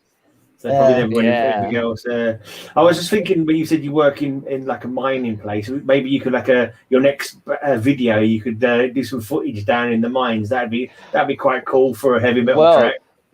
Yeah, I wanted to do a song and dedicate it to my cruise, only it's not gonna be heavy metal. But see, I gotta wait till all this COVID bullshit's over with. Yeah. But what I'd like to do, we've had actually, it long I could do both those ideas. But what I wanted to do was do like a southern rock song style song, cool.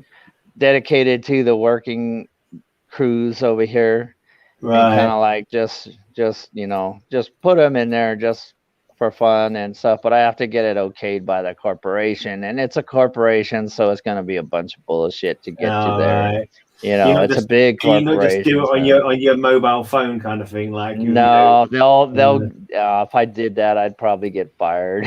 Oh man, because they don't let us do that. But if they give us permission, then it'll be okay. But right. I can't just take footage randomly and then put it up somewhere publicly, because they'll freak out and then they'll bust me. I could just imagine a song called Subterranean, and it's like you're walking through the tunnels, going down the lift shaft and all that while you're playing the guitar. That would be awesome.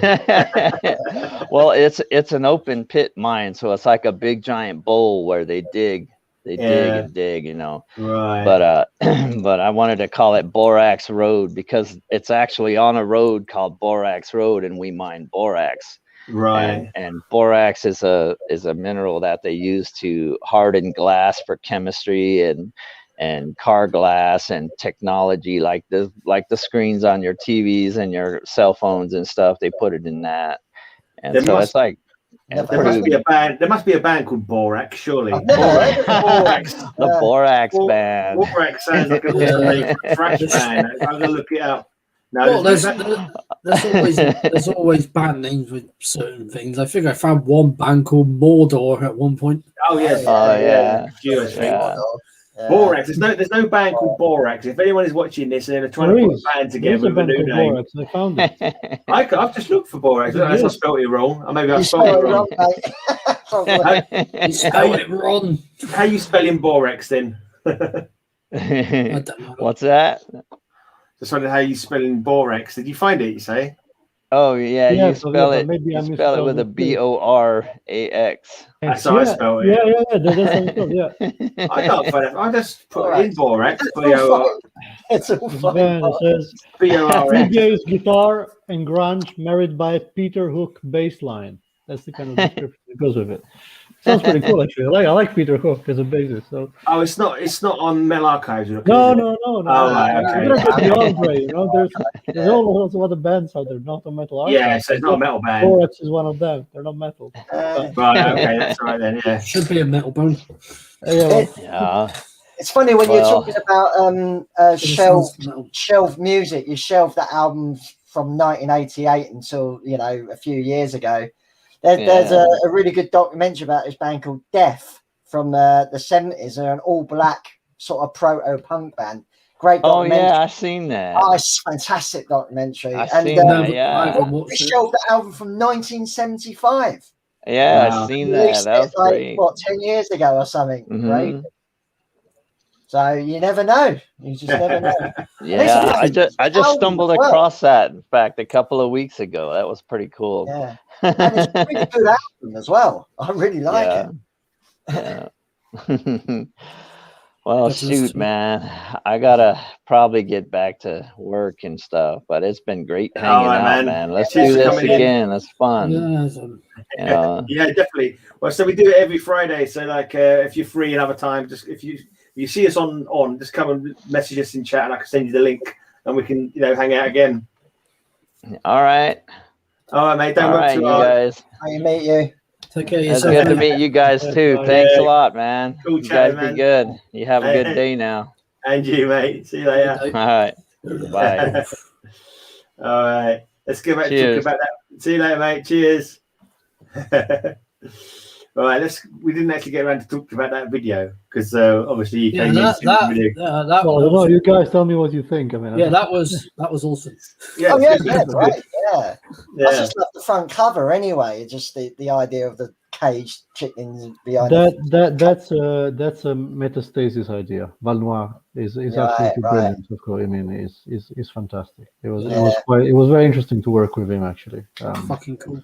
It's funny, just to add to the mystery of Void, when you go to the new album and it's got lineup, it's got none. Oh, does it? Oh, very good. Yeah, it's done that with some. It's done that with some albums. I looked at it, I was like, line up. Oh, there's no one. Yeah, I just assume that band's not filling it in fucking- properly. You know, whoever put it on there. Yeah, that's all it is, really. Yeah. It needs to be filled. I've seen bands on there before, and it's like you have a band member, and it's an instrument unknown. It's like they don't know what they do in the band. Yeah, So, well, Yeah, a little question mark. Yeah. what they do in the band, they just sort of stand around making up the numbers, kind of thing. I'm not sure what's going on there, but yeah, I'm kind of like because I've obviously seen Void live a few times. It's like the new woman singer, the new lady singer. That's the first time I did listen to her once before, but it's kind of like getting used to like a different singing style. You still got Levi in there as well, haven't you? yes. Yeah, both of them are there. But he's kind of more on that song. Is he more in the foreground on other songs, or is there a lot of interplay between the singers? No, exactly. I think Levi's voice is more prominent in the first half of the album, but then they kind of alternate. Actually, when Matt was referring to all these layers, this was also a big part of it, having Matt's own vocals and Laura's and Levi's, and different combination of all of those. So it was lots of fun when it came to that. Did you write all the lyrics? You wrote most of the lyrics, didn't you? Most of them. So when you put a line in, do you think, oh, I want so and so to sing that one, I want so and so to sing that one, I want them both to sing this one, or did you sort of play with it as you go along, as you start jamming it? No. You decide? Well, I mean, it depends. In many cases, for example, in the case of this song, I think the lyrics came before the music, right? I didn't listen to the music yet. It was like a process of writing, and then Matt, comes up with some music, or vice versa. So it's really open. In this case, what I wanted to do, I this thing. I personally had lots of fun working on this album because I could bury here and there hints and clues of things that I like. So there's T.S. Eliot, there's Philip K. Dick, and in the case of this song is actually Albert Camus.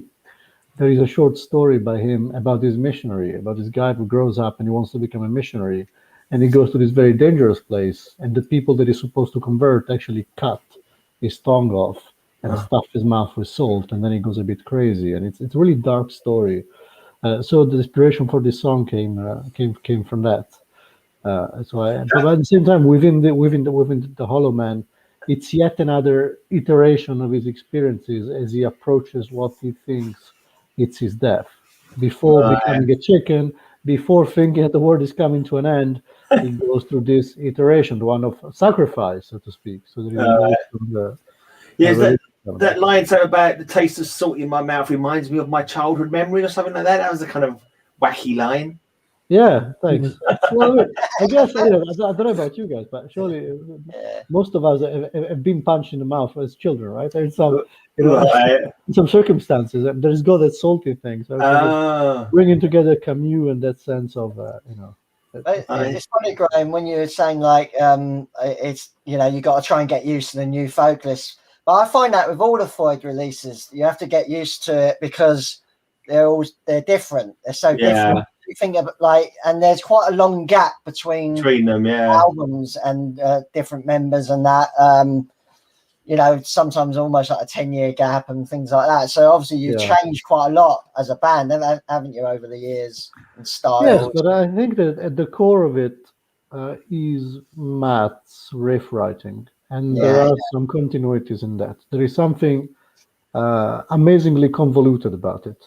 I remember when I joined Void, so that was 2016. I joined fairly recently, and I mean I was learning the songs, and Matt was doing all this kind of learn how to play videos that he would send me by email, and some of them would last like 20 minutes videos for a song that was maybe 3 minutes long, and I couldn't help but think, why do you need a different tale every time? Why can't it be the same thing? Why can't it be a bit more straightforward? Then eventually, once you master it, you actually see the point, and you have lots of fun. So this album, I think, represents, in a sense, the continuation of that musical trajectory. Well, Joe, who by the way says hi, Gray, he couldn't come, but he said make sure you say hi to Gray. So Joe also contributed several of the riffs on the album. Awesome. And those of you He's drummer, isn't he? can tell that some of the dirty stuff is actually comes from Joe. Is he drum on this one? He's drumming on Cliff. No, he's guitarist on Cliff Rawley, and he's drumming on Void. That's right. Exactly. That's right. Yeah. Oh wow. Okay. Yeah, I just saw your profile picture on the archives, and the background of it is you at the Griffin playing bass. Yeah, that's right. Yes. Yeah, I think I might have seen you play there whenever it was. No, I don't think so. There were like 2 people, I think, that night. You were not one of them, mate. I would have remembered you. I was probably just like, cool band, needing a pint. Yeah. Probably just like, maybe that was during the tour with Tonafire. Whoever that night it was. actually we played for them and they played for us. Yeah, that might have been it. It was one of those nights, I'm sure. It was one of those nights. Yeah. Well, we had nights like that. I remember once we went to a venue in Essex. I can't remember the place now. And we got there, and we never sort of like headline ever. We always had to go on first. We didn't care just to do a gig. And we got to say, oh yeah, you guys can headline. We were like, we want us to headline. Oh, okay, fair enough. We're headline, not knowing that everyone was going to fuck off before we came on. So literally, we played to the sound man and like one of our girlfriends. I had the complete opposite with Herbicidal. It's like we had Doomicidal from Bath, thinking they were going to headline, but it wasn't them headlining; it was us. And I think the main reason we got a big crowd because so many people know me within the metal scene here in Bristol. Yeah, that's handy. I was like, are they here to watch the band or is it because of me? If it's because of me, that's cool, but listen to the fucking band. Yeah, but it's good to have friends. Like it's good to have friends. Hope they support you. Well, yeah, you got to get anything coming up on your channel, Jake? You got any? Because you do interviews on your channel as well, didn't you? You got anything coming up? Yeah, I got 3 chats coming up this month. Right, cool. One next Saturday. Who's that with? That's with Mary. She used to be in an all-female death doom metal band called Mythic. Oh, okay. Mythic, yeah. And she's now in Dokeda, which is another band. Yeah. I don't know if it's going to be all of them or just one of them, but Frozen Soul. Then they've cryptized very recently. Right, is that every Saturday you do them then, or just when you? Just when they're available. Yeah. Mythic should be the first all-female death metal band. Yeah, Mythic, yeah, definitely. Yeah. All-female death metal band out of Pittsburgh. Yeah. How do you choose your bands then? Do you actually go out and say, I want to talk to this band? I send them a message. Yeah. Send them what I do on my channel. A lot of the time, they do get back to me, and then some people I've messaged just don't get back to me. Yeah.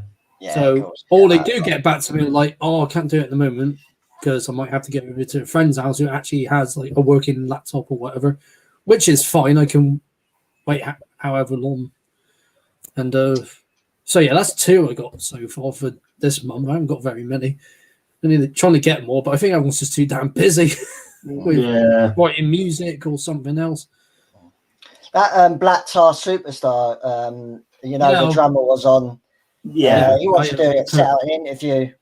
Yeah, I'm gonna send him on your channel, Graham. So with me, the usual thing from my station. So I've already got an interview tied for them guys anyway. I'm gonna send them it. I'm gonna send them. Or did I already interview them already? No, I think I already interviewed them. But you're gonna do an interview so you could put on Metal Station. Oh right, if you've already done it on your yeah, but you can do another one. I suppose it matters, does it? No, it don't matter. You can do a chat with them because you want to put it on your Metal Station radio. On station anyway. I need to get more chats for April and also May. I think I only got one person in May.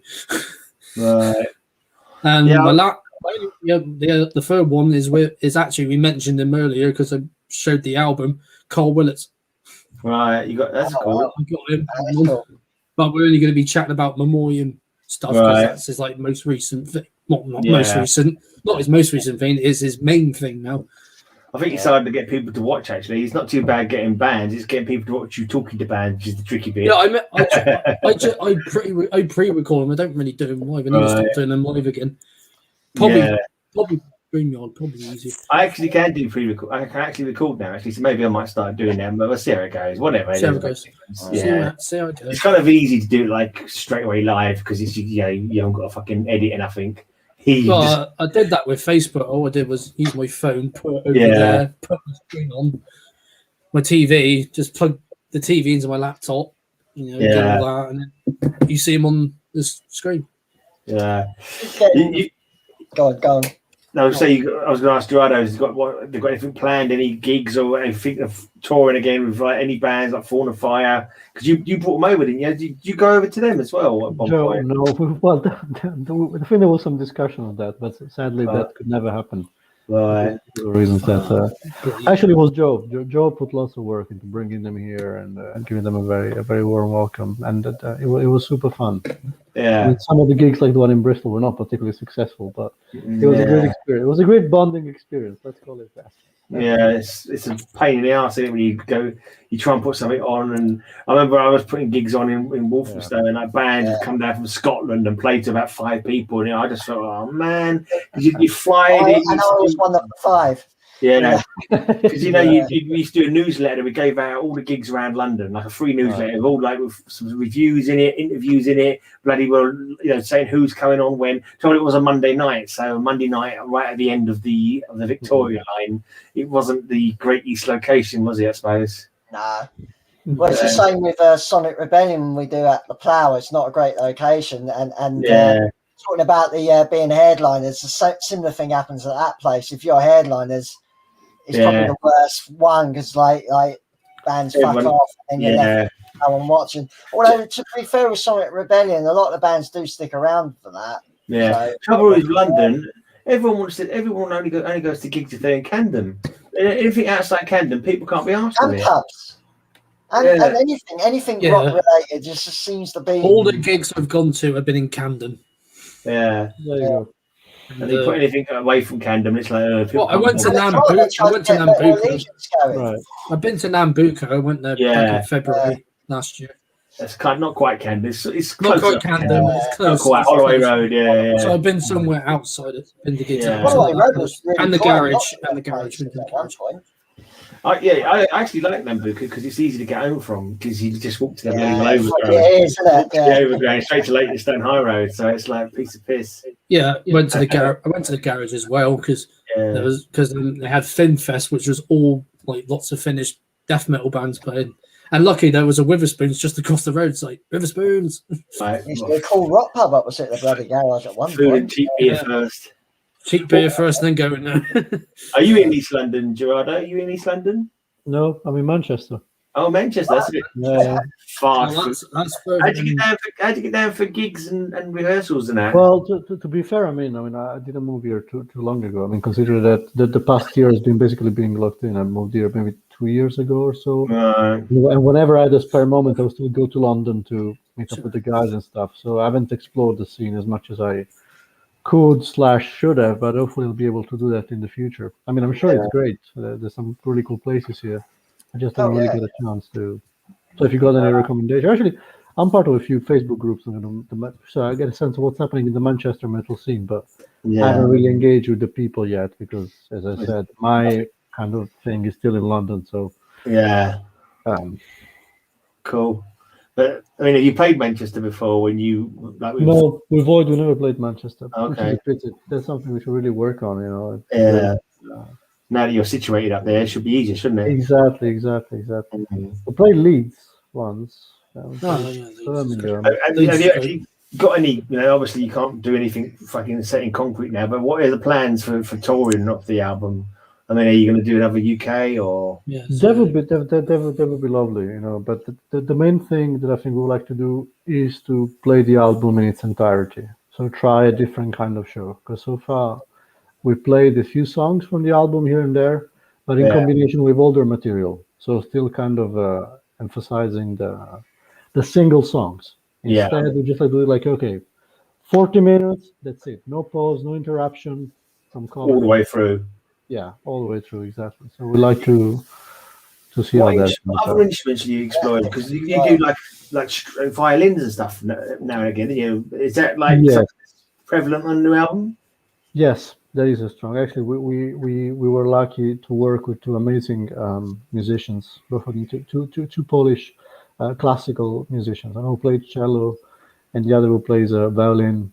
So actually, that's a point. As Matt said, the album might have been written initially largely on the computer, but by the end of it, we really wanted to get a real string sound with real musicians. That was really important for us. There are some other bits and pieces Yeah, program, I do like like other weird instruments that we couldn't get access to. I do like hearing strings in metal. Yeah, exactly. It adds that level of atmosphere to it. Yeah. Something different, isn't it? Something different makes you prick your ears up. You're like, oh, what's that? Oh, that's cool. Oh, that's cool. Are Because I you checked out. likely to be dressed up in the costumes or weird sort of things that you did before? No, I think this album has implied a stripping down of that. I mean, we are considering thinking about the incorporation of theatrical elements. We're toying with the idea, for example, although it never happened, the idea of toying with new masks that will look like the ones on the cover. So where Cage is different from that.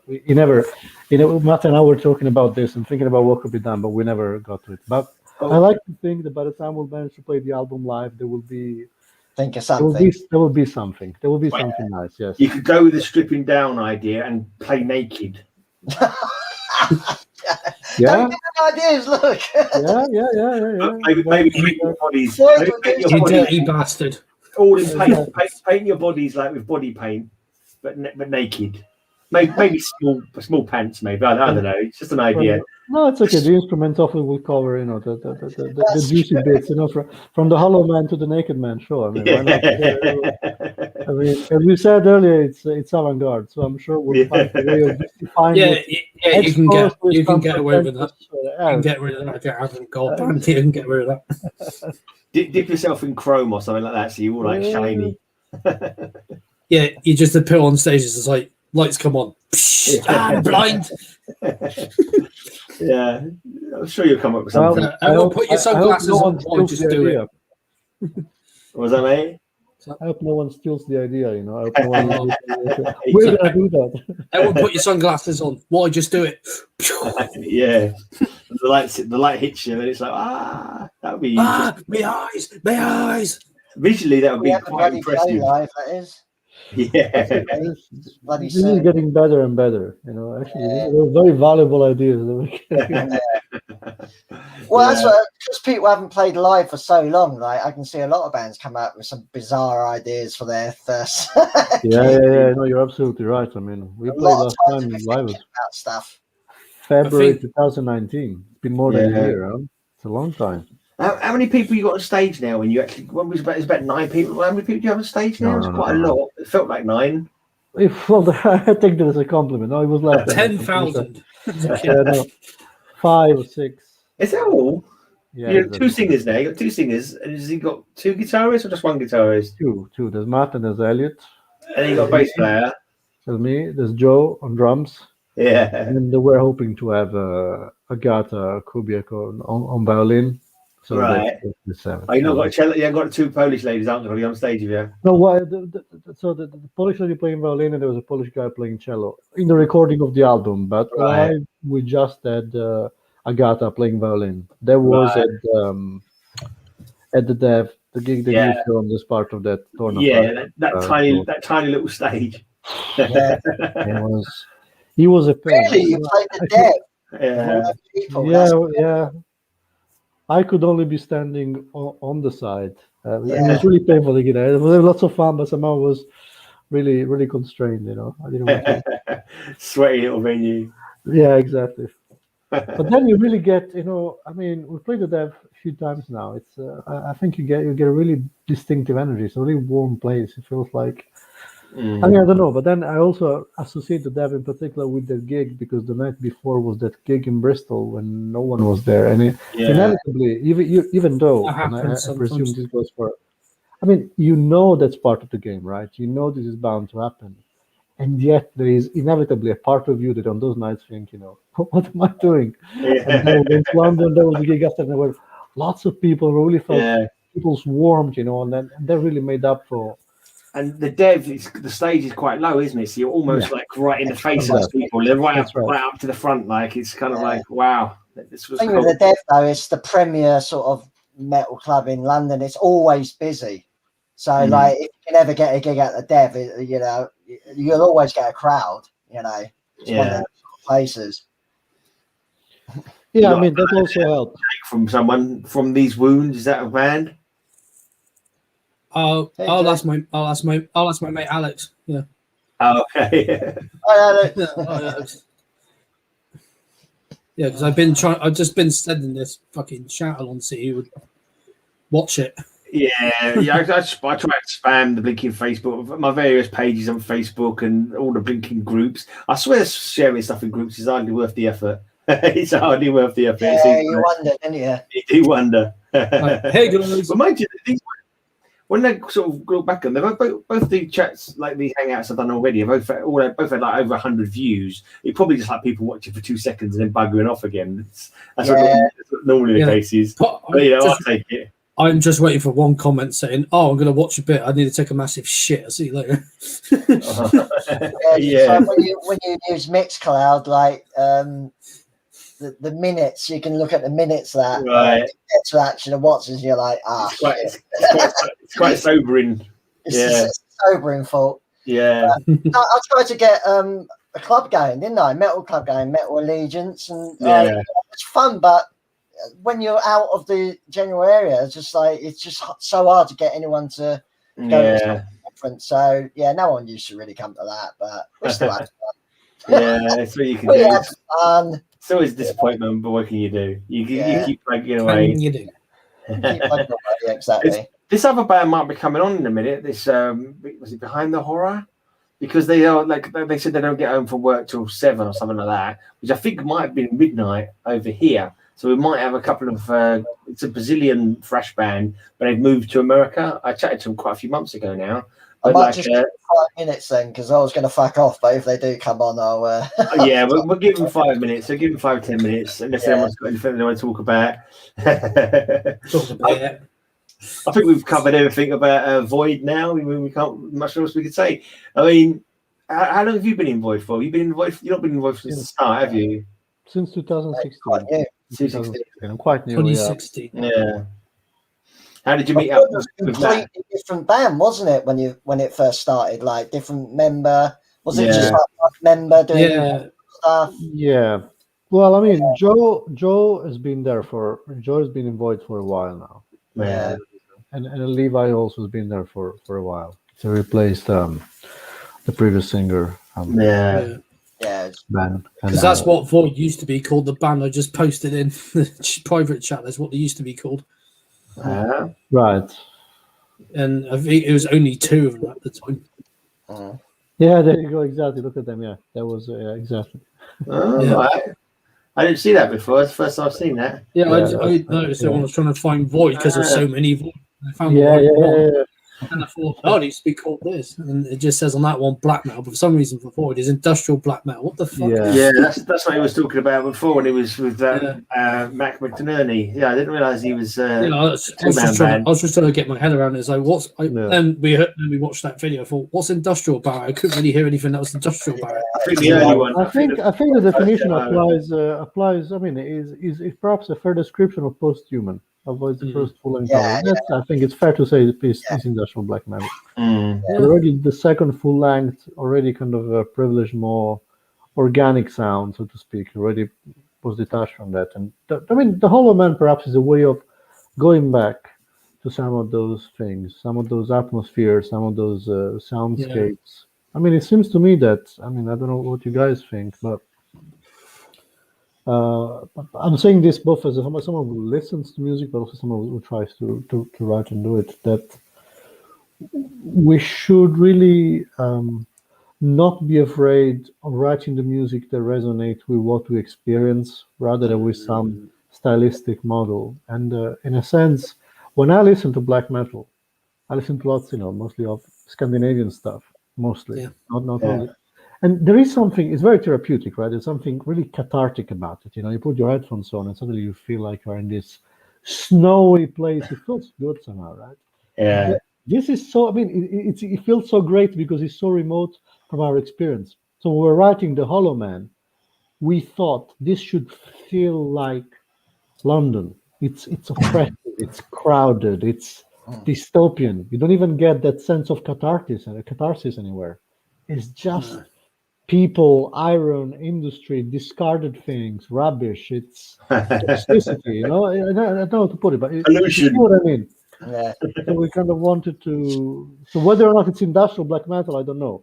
Yeah. But certainly we can say it's some form of metal with an urban rather than with an urban I don't know setting. I always say if you can't call anything a genre, just call it post something. Yeah, but then post what? Post black metal? We actually got into this. Post black. Yeah. Yeah. I always find a lot of those bands with people about this, and we were told a few times that you guys are not post black metal. I said, okay, all right, so what are we then? I don't know. That they wouldn't say. But I remember having this conversation with Matt a few years ago. We were kind of trying to take a look at what was happening on some of these forums, mostly to understand ourselves. Are we post black metal? Are we? What are we? What are we? Exactly. What are we? We are the Hollow Man. We are the stuff. Identity crisis. It's like identity crisis. What are we? We don't know what we are. We're lost. Yeah. We've got no. It's good in a way, though, if you can be like that, you know. Yeah. I think it's fun.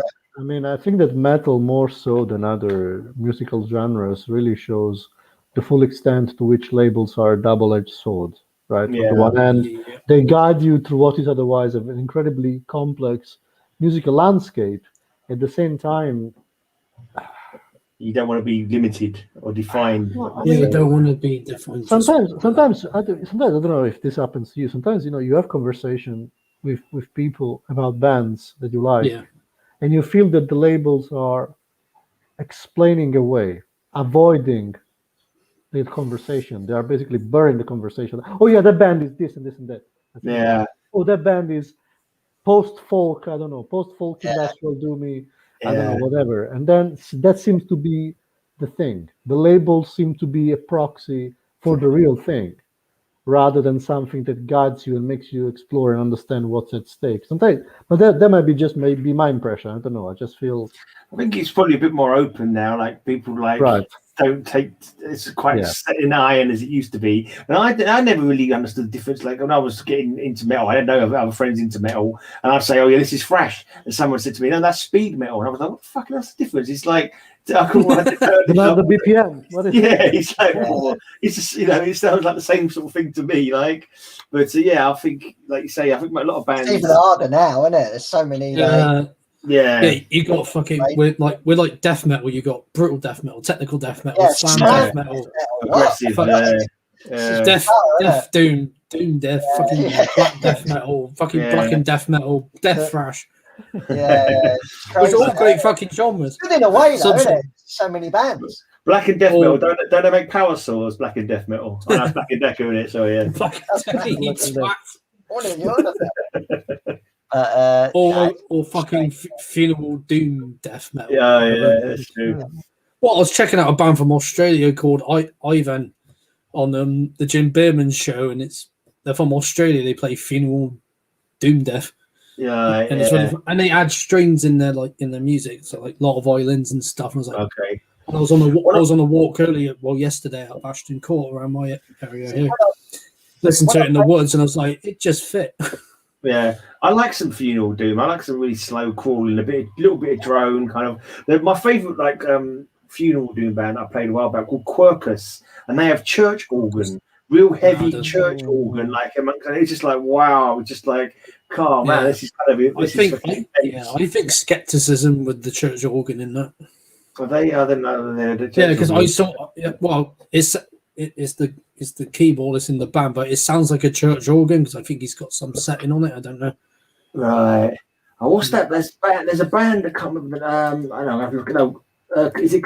No, it's not catharsis. I'll look it out. You guys talk amongst yourselves while I look up this valuable band. But they've got some crazy shit. They've got like a dog panting. It's like a ticking of a clock going on at the same time. It's just madness. Weird stuff. I'm trying to find a bloody band now. You know, I'm as blame as anyone when it comes to labeling, though, because when I do a show and I got bands, I'll say, oh, this is I'm playing this death metal band. I'm playing this. I have to sort of, because like you say, you have to sort of guide, let people know more or less what you're playing. I don't have to say I could just put the bands up, but because I had to do that. Yeah, I had to do that with Floyd.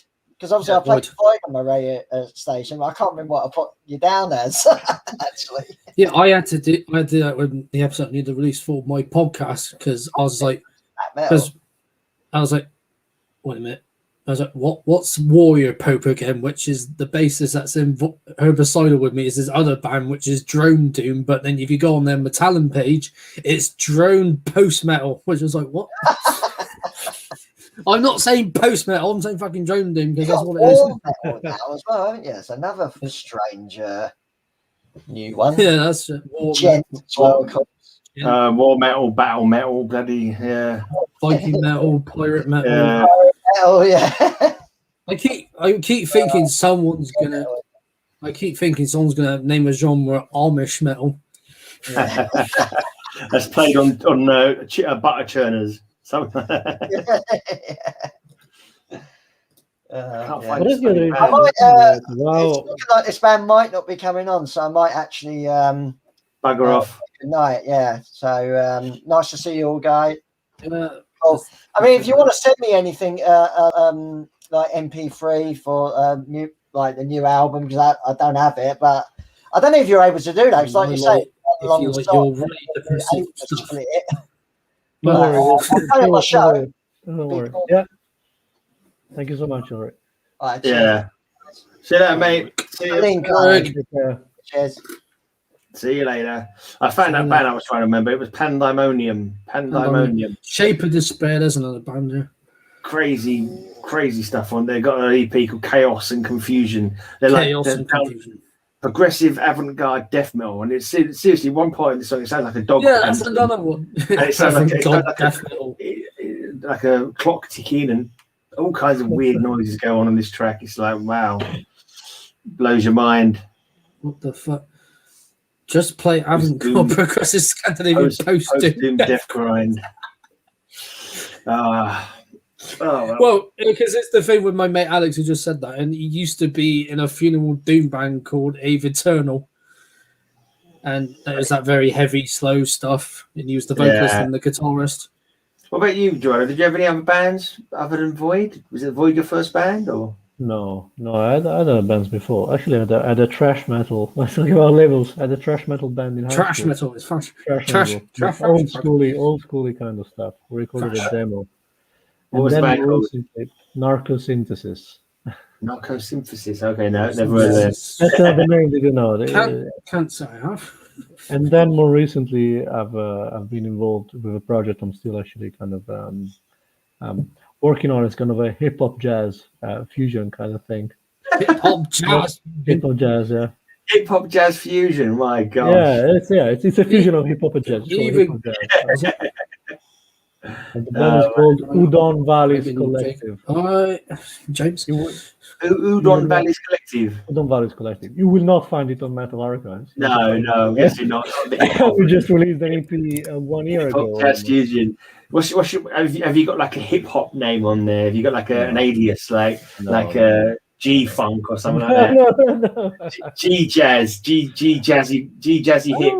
No, but maybe I should. I'm walking away from this conversation with so many great ideas about all my musical projects. A few ideas now. We'll throw out a few names for you. Sounds good, man. Yeah, when you said jazz fusion, I was thinking, there's death metal bands that were like jazz fusion death metal, like Atheist, for example. They had that jazzy feel to them. Well, I mean, the latest Void album, fucking listen to Piece of Time, you could definitely hear it in the bass like that. Yeah. Well, in the Hollow Man, one of my favorite bits, and that's because it's one of the little bits I brought, actually, the beginning of the second song, there is a kind of slightly jazzy thing going on, which, however, in the album, it's like the guy is listening to the radio. So it seems like to come from far away, to come from elsewhere, but actually we recorded that as part of the song, and this little jazzy thing that opens the second track, and then it gets into the metal bit, and that was lots of fun. Yeah, we've got a suggestion for you, DJ Jazzy Jeff Metal. DJ Jazzy Jeff Metal. Jizzy Jeff Metal. Jizzy Jeff Metal. Jizzy fucking whatever. I don't know. Really good. Jizzy Jeff, Jizzy. Fuck it.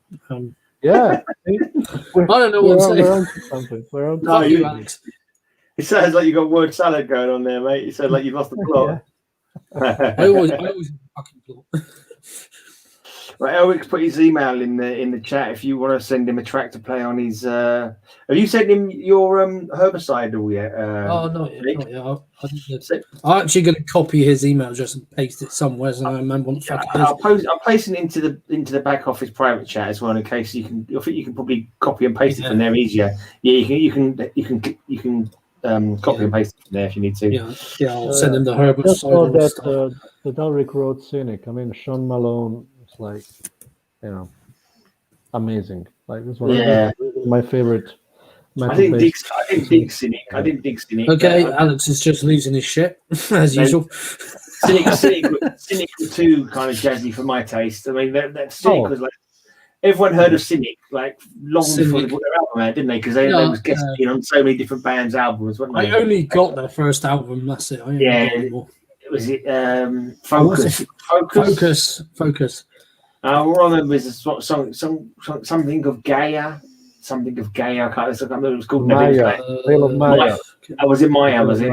Yeah. Tale of Maya. Right? Yeah. Oh, it was just too much like Bermuda. It was like, God, just give me some heads down. Give me some heads down. Yeah, Focus. It's a great album. I love it. Absolutely. And like Pestilence, their third, their fourth album, wasn't their fourth album? Spheres got really kind of jazzy. Spheres. Bonkers as well, didn't it? Yeah, because from I'm trying to remember Pestilence first album, the one before Consuming Impulse. What's that called? Malleus Maleficarum. That's the one. Yeah. Because those are the only two that had them Martin Van Drunen on.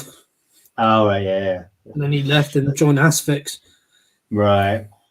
Did he sing for Comic-Con at one point? Who was it sung for Comic-Con? LG Petrov did for the first album. Then I thought so. Then Van Drunen did the second album. Then it was Mark von Morgoth who did the third album. Right. Okay, cool. The trouble is, there's so many bands that I've read over the years. I think I've forgotten more than I ever really remembered, to be honest. Now it's like getting on a bit now. I don't play stuff as much as I used to. Don't read like magazines like I used to. And I swear, like I've forgotten more than I bloody remember. I swear. I just stole too much information, and I'm like, oh yeah, you wait. What the fuck am I talking about? Give it another decade of drinking and headbanging, mate. You're gonna forget it all, don't you? I'm gonna forget it all. It's like, tell us about this band. Yeah, I stand up to go and have a piss, and I stand up and suddenly go, "What was I going to do again?" I've done that. I'm like, I know I've gone downstairs. Oh yeah, water. That's it. Very quick. Yeah. I put some bloody potatoes on, like to bloody well cook the other day, and I went to play Fallout, and I literally forgot. As soon as I left the kitchen, I completely forgot that I did anything to do with potatoes. Then when Elric came in and goes, "You cooking something?" I was like, "Oh yeah." And I had some of them are turned into charcoal briquettes, but the rest of them were okay. So that was all right. But lucky you came home at that point, or I wouldn't have blinking realised I was cooking something until I smelt the fire. Fucking. I think it's the headbanging, man. It's the headbanging. It's the headbanging. It is because your brain's just going. Bop, bop, bop, bop. It's concussion. Isn't it? It's concussion. Yeah, definitely. It's like, do you remember how to get home? Fuck, I don't remember where my house is. Yeah, exactly. Oh man, the pub is my home. I treat the Griffin like a second home anyway. Yeah. I got too bloody well tight, to be honest. It's like the pub started, the price of beer went too much. I was like, fucking, I can't bother to drink. I used to just have a couple of cans on the way to the drinking venue, but then even that was drinking banned. You can't drink on the bloody trains anymore. They stopped you from doing that. I used to have a couple of cans of K, which is like 8.4 cider on the way to the gig, and that was enough to get me on a nice slightly drunk plateau, like slightly numb, just in the mood for some metal. But then they stopped that, and it was like, oh fuck it. So now I half the time I don't bother drinking anymore. Just can't fucking afford it. So it's like bollocks to it.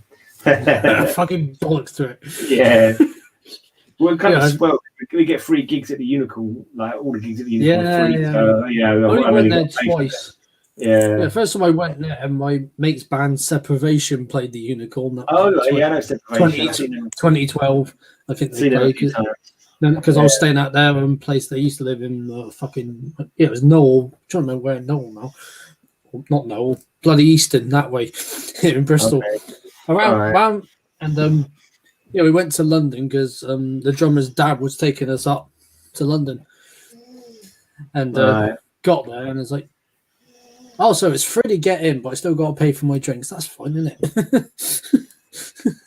Typical. Yeah, you got to pay. The Unicorn wasn't too bad actually for drinks. No. It was like, No, drink prices were okay. Cheaper than most, definitely cheaper than the Underworld. There was a shop literally where Jay, who's the drummer in Separation, his dad parked up. There was a shop, so I thought, fuck it, what can I get in there? Oh, Budweiser, fucking get that. That's fine. I don't even know what's going to happen with the gigs now. If they're actually, because they're talking about they're going to eventually going to let the gigs back, which could be that all kinds of weird social distancing stuff, isn't it? I mean, sometimes they're talking about you've got to have like a. I know the big gigs. They're saying you've got to have your corona test on the day or that kind of thing. I've seen some people talking about that, whether it's just like disinformation or if it actually is, that's what they're thinking about doing. I don't know. Or they're just waiting for everyone to get vaccinated. I don't know. Because after posts you read nowadays on social media, half of them are just fucking made up bollocks, aren't they? Either people joking or people deliberately giving misinformation just for, I don't know, to push an agenda or something. It's all tricky to know what's true now. I just don't listen to anything anymore. I don't watch the news very much. When I do watch the news, it's like, oh, the protests in Bristol for protesting the new police bill or whatever, and it's like, yeah, watching the news is depressing now. When a fucking pandemic, what are you doing? Yeah, because it was fine at first. It was all peaceful. Everyone was doing whatever, and it was like families with their kids and some people. And as soon as they fucked off, everything just kicked off. I think everyone got sick and tired of it, didn't they? Yeah. Oh well. Oh yeah, because everyone else thinks they got it bad. Look at our fucking country. Yeah, what we fucking have to deal with. Let's try and figure something good to talk about now, because it's like I don't really have bed on that. Yeah, no, exactly. I mean, no political bullshit. No, but I mean, the last thing I wanted to say before going to bed or getting another beer, we'll see, is actually precisely the kind of the plasticity of metal, right? I mean, one of the things that I find amazing about it is that on the one hand, it can be incredibly political, as Retched was saying, and at the same time, it can be the most rewarding form of escapism, right? It's beautiful of how it's a genre that lends itself so well to talk about so many different things, and it really can model it and do all sorts of things with it, from absurd fantasy-like, utopias or stuff like that, to something really that is much closer to punk in attitude and political underpinning. So that's something that, and these are conversations that we have in Void for the kind of thing we would like to address. So the Hollow Man is kind of an existential album. The next one might be political. Who knows? We'll see. I just pulled out my headphones. I pulled up my headphones by accident. I didn't catch a word of that. Yeah. I let on my headphones. Yeah, and I was just looking at your T-shirt as well. Did that say Bloodstock 2002? Yeah, it's an old one. Bloodstock 2002. That's going way back. That's going back a bit, mate. Yeah, I went Bloodstock when it was indoors still. I think I went to a few when it was indoors. I just got a message from Lucas from Behind the Horror. I think he might be about to come in actually. Oh, cool. I sent him the link. again. Let's get it. Oh, here he is. There he is. Wait. Hey, mate. Yeah, guys. Good. We were just about to call it a night. Actually, we was like running out of things to talk about. But yeah. How you doing? How's your back? Oh man, not good. Not good at all. No. I can barely stay still in a place, and it hurts. Yeah. Not good. Has anything been happening with the band? I suppose it's not really possible with linking the way the world's been recently. When was it I spoke to you? It was about 3 months ago, wasn't it? Or more than that? I think it was more than that. I think it was during the pandemic, when the pandemic was hit really hard on us. I think the whole world was in a lockdown, something like that. Yeah, that was March last year. Probably was something like that. Yeah, it was a long time ago. So I take it you've not done really there's not much to say about the band. Have you been writing? Have you been writing tunes or? Yeah, we've been writing. We've been doing a lot of cool stuff. Like we're doing our own podcast, so we can every episode we're gonna tell a little bit about the band story behind the. I mean, before all the social media stuff and everything else, because we've been playing together, me and my brother, since we were like 12 years old. Yeah. So we're kind of sharing pictures, everything from that era of the band. And, it's always great to remember because the people from that time that saw us for the first time, they all get excited and they like, I think they like even more to know that they were part of our first steps. And yeah, we finally got our home studio back together. I think at that time I didn't have my drum set, so I got a new electronic drum set, and we are writing new songs for a new album. Cool. I think when I spoke to you, you'd only just brought out the first out. Was it self-titled? Can't remember the album now. What was the release you just had out when I spoke to you? It was the album, the Burn Up This Truth. That's it. Yeah. Yeah. Do you want to just tell a little bit about the band, about a little bit of history? It's like a thrash metal band, isn't it? Sorry? Your band like thrash metal, isn't it? We don't know what we call ourselves, but it's metal, pure metal or thrash metal, whatever. I don't know.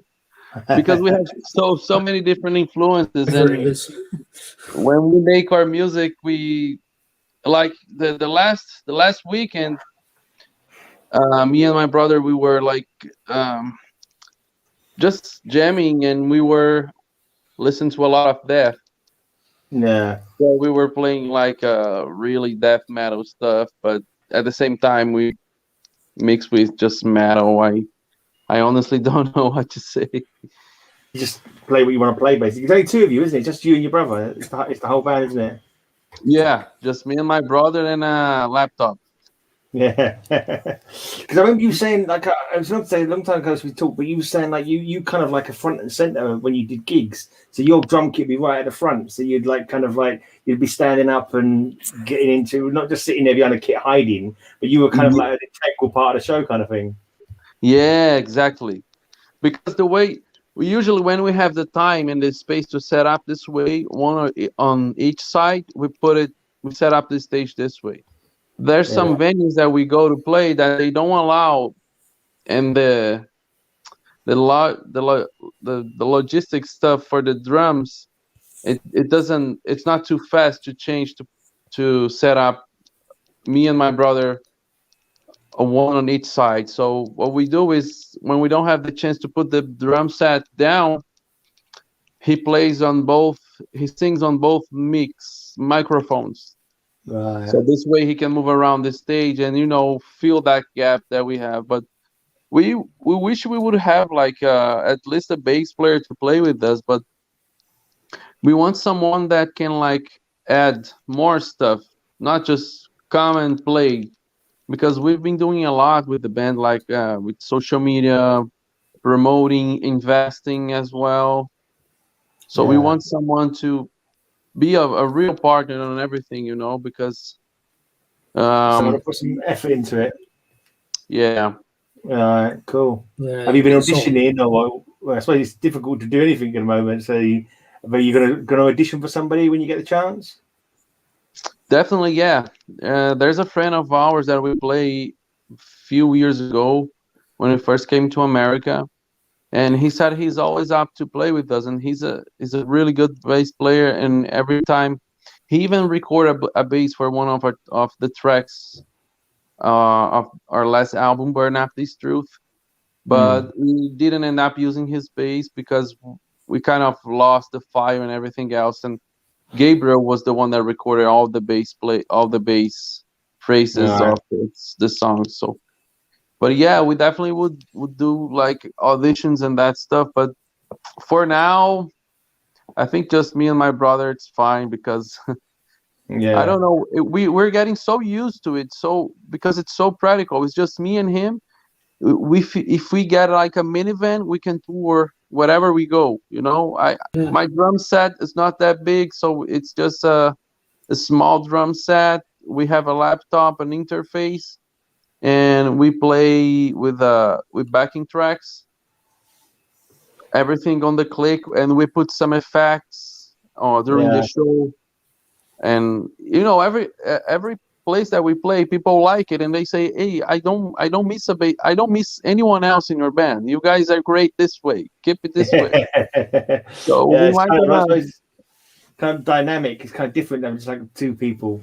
You know, if you've got the sounds all there from the click tracks and whatever, the sounds all there, then you know that's good enough, isn't it? And you can put like some, as long as you put the energy in as well, so you like a good visual kind of thing.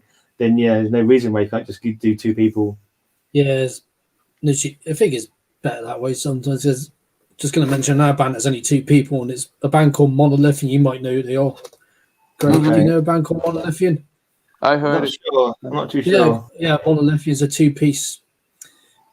Yeah, there's been a lot of two-piece because I've been in a lot of bands, and it's hard to gather more people. It's hard to get people with the same mindset. Like it's difficult. Yeah. They say every band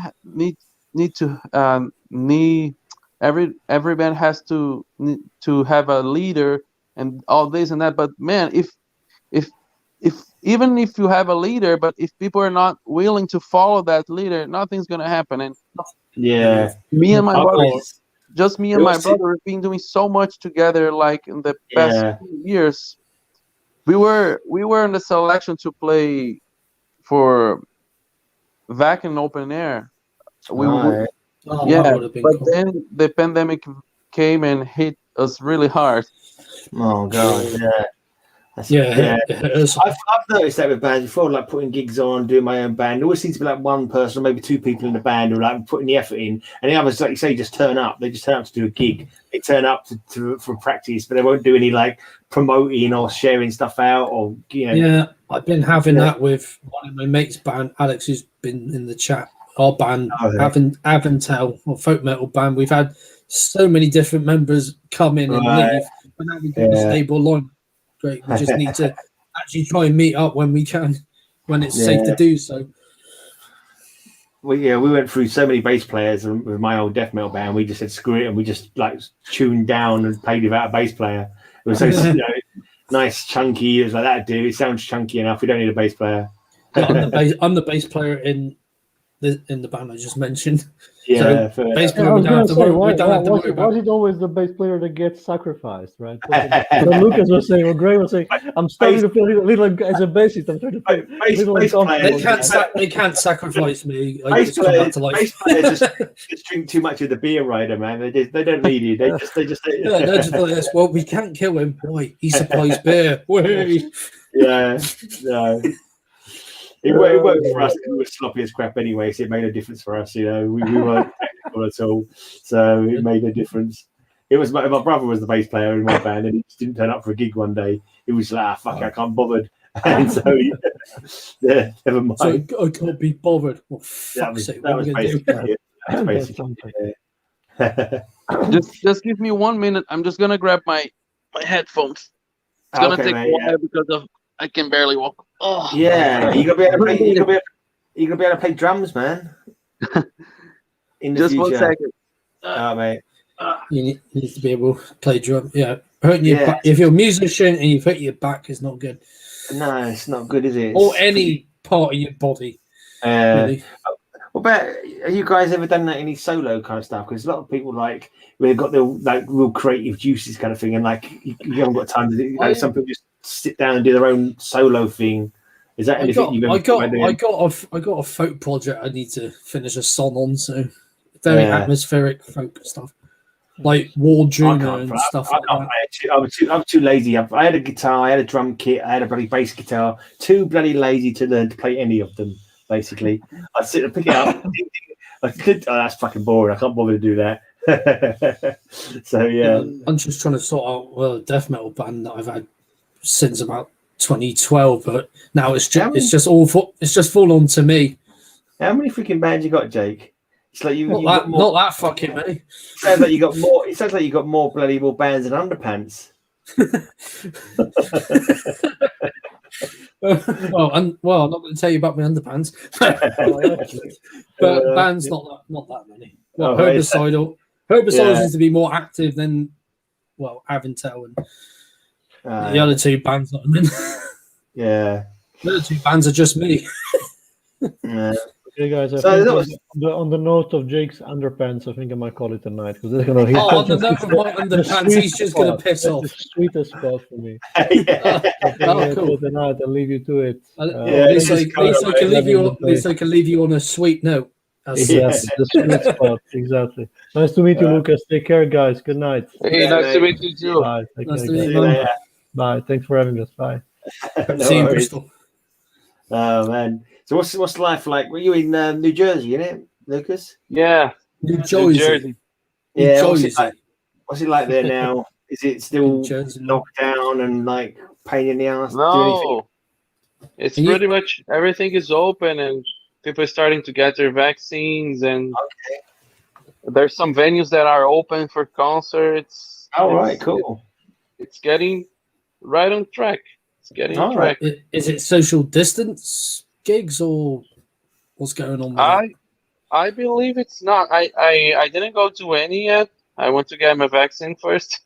Yeah. But the venues that I know that's doing stuff, I don't think they have social space enough to do social.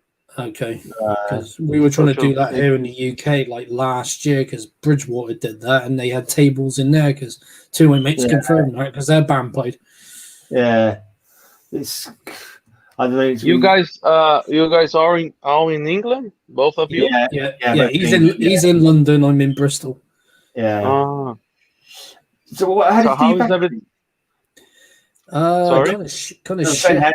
Yeah, it's not too great here yet. We're getting the vaccine. I'm still waiting on my vaccine. Sometimes it's gone up to April and then back to May. I checked again. It's gone back to fucking May. I'm getting the website's like where you are, but the website where I am is a pain in the ass. So I'm trying to book it in advance because I was going to visit my dad, and I wanted to book it for after I come back. And you can't. You have to wait for you only let you book like 2 days in advance. I'm waiting until I'm gonna go home. Then I'm gonna try and book it when I go home. But well, how did you do your back in, Lucas? Anyway, did it work or? Well, sorry. What do you? What do you mean? I said, how did you do your back? How did you hurt your back? How did you hurt your back? How did I hurt my back? I was working, man. Oh. Yeah, because I was not used to do a type of floor. I haven't done that in years, and then we got like a huge project. It was like 500 square feet. 5,000 square feet of nail down. And me and two other guys, we did all that in 3 days. And after that, my back got hurt. And then I I was pushing it. Not if I had rest before, I wouldn't have this injury that I have now. All right. But it's pretty bad. I was in my computer right now when I sent you the message. But then I say, no, I'm going to go back to the couch and lay down in a relaxed position because I cannot put any weight on my back right now. It's very, very inflamed and it's bad, man. Yeah. I don't wish that on anybody. No. And they x-rayed it and that, and they say it's going to be all right. Will it heal up? I went to emergency, I think it was on Tuesday. And they took an X-ray and they said, no, it's your bones is fine. The thing is that the disc is a little swollen and it's hitting the nerve. All right. Oh, so you probably had a slip disc then. I really don't know. No. But she said that I need to rest and take the medication until I get better again. Right. Yes. It's going to be expensive for you, innit? Not working and that. Yeah, I'm not working, man. I haven't worked. I worked 2 days this week. So basically, I'm hopeful that I will work on Monday, but let's see, because I don't want to push it. If I push it again, I know I'm going to end up in even a worse situation. Yeah, you got to give And it a chance. this is not the first time. This is not the first time it happens to me, man. All right. I gotta get famous and rich faster. What's happening with the band since I spoke to you last? Have you written some new material, or have you got? And you say you did a podcast now on your YouTube channel, but have you got any new material written? Yeah, we're doing this podcast, and we're basically gonna do like we're gonna tell on the podcast. We're gonna have episodes telling the story of the band, and another one we're gonna make interview with bands. Start with local bands where we're living in, and anyone that is available to do an interview with us is welcome. They're very welcome. But the thing is, we don't have the studio yet because I'm gonna move to a house June 1st. I'm gonna be moving to a house. So on that house, we're gonna set up the studio and everything else. And that's gonna be when we be like, no, this is it. Now we have our little space to work. And then we're gonna work really hard on this podcast thing, and we're just waiting for the weather to get better because we hit spring here, but it was snowing today. What? Yeah, not heavy snow, but you know, a little flake, a little bit of flakes. Yeah, we had that one spring. I think it was 2018 here in the UK. It just snowed during spring. Yeah, and the airports got closed because of it. Like May time. I heard that in the news today. Said there might be some snow around the bank holiday. That's what we had the hottest March day or so recently. The hottest day in March on record recently, and then they're saying a week later we might have snow. It's just like, ooh, it's worrying. Yeah, I think the past few days we were like hitting 60 and above. And now that suddenly everything, I think yesterday we had 6 Fahrenheit. Oh, wow. And then this afternoon it was so cold that I started to see those flakes. I thought, no, maybe it's the medicines not snowing. It's only snowing in your head. Man, this medicine makes me so dizzy. It's like I cannot if I get up, I want to lay down right away. Yeah, it doesn't sound good, man. But hopefully, it kills the pain and you can rest it up and get it back to normal. So, have you written some new songs as well since the album? Yeah, we are into new songs. We have one almost done, and for this time we're gonna what we want to do is documentary of us, the way we record everything and the whole process that we do, because the way we do it, I think it's for us was the cheapest way that we found, so we don't have to spend that many money in a studio. So we do everything ourselves, since the pre-production to vocals and every mix and mastering. So we basically wanted to cover everything and show and share all our knowledge that we have to people that want to make their own music, their own stuff, but in a low cost. Because what we thought was, once we got some money from the government incentive back in Brazil, and the money was not that much, but it was enough to build the type of studio that we have, which it is a drum interface, electronic drum kit, and everything goes directly to the computer. So we jam, and then we record at the same time that we're jamming. And as we keep doing that, like we jam like for 10 minutes, and then there we have 3 riffs, 3 parts that we like. We go and separate them, we separate what we like, delete the rest, and from there we start creating the structure for the songs and everything else. And in the end, we already have the map with tempo and different time signatures for the song. And then it's that that song is the pre-production of one song is done. So basically, if you set up your studio once, you can record and do everything you want. You don't need to, every time you want to record something, pay someone to record for you. So that's pretty much what we decided to do, and that's what we wanted to share. And on our podcast, we're gonna have a lot of episodes focused on that, because we still see, even though we still see a lot of people like struggling really hard to record what they want to record, you know. Yeah. So And it's like a that's how-to series, like how to do it yourself kind of series.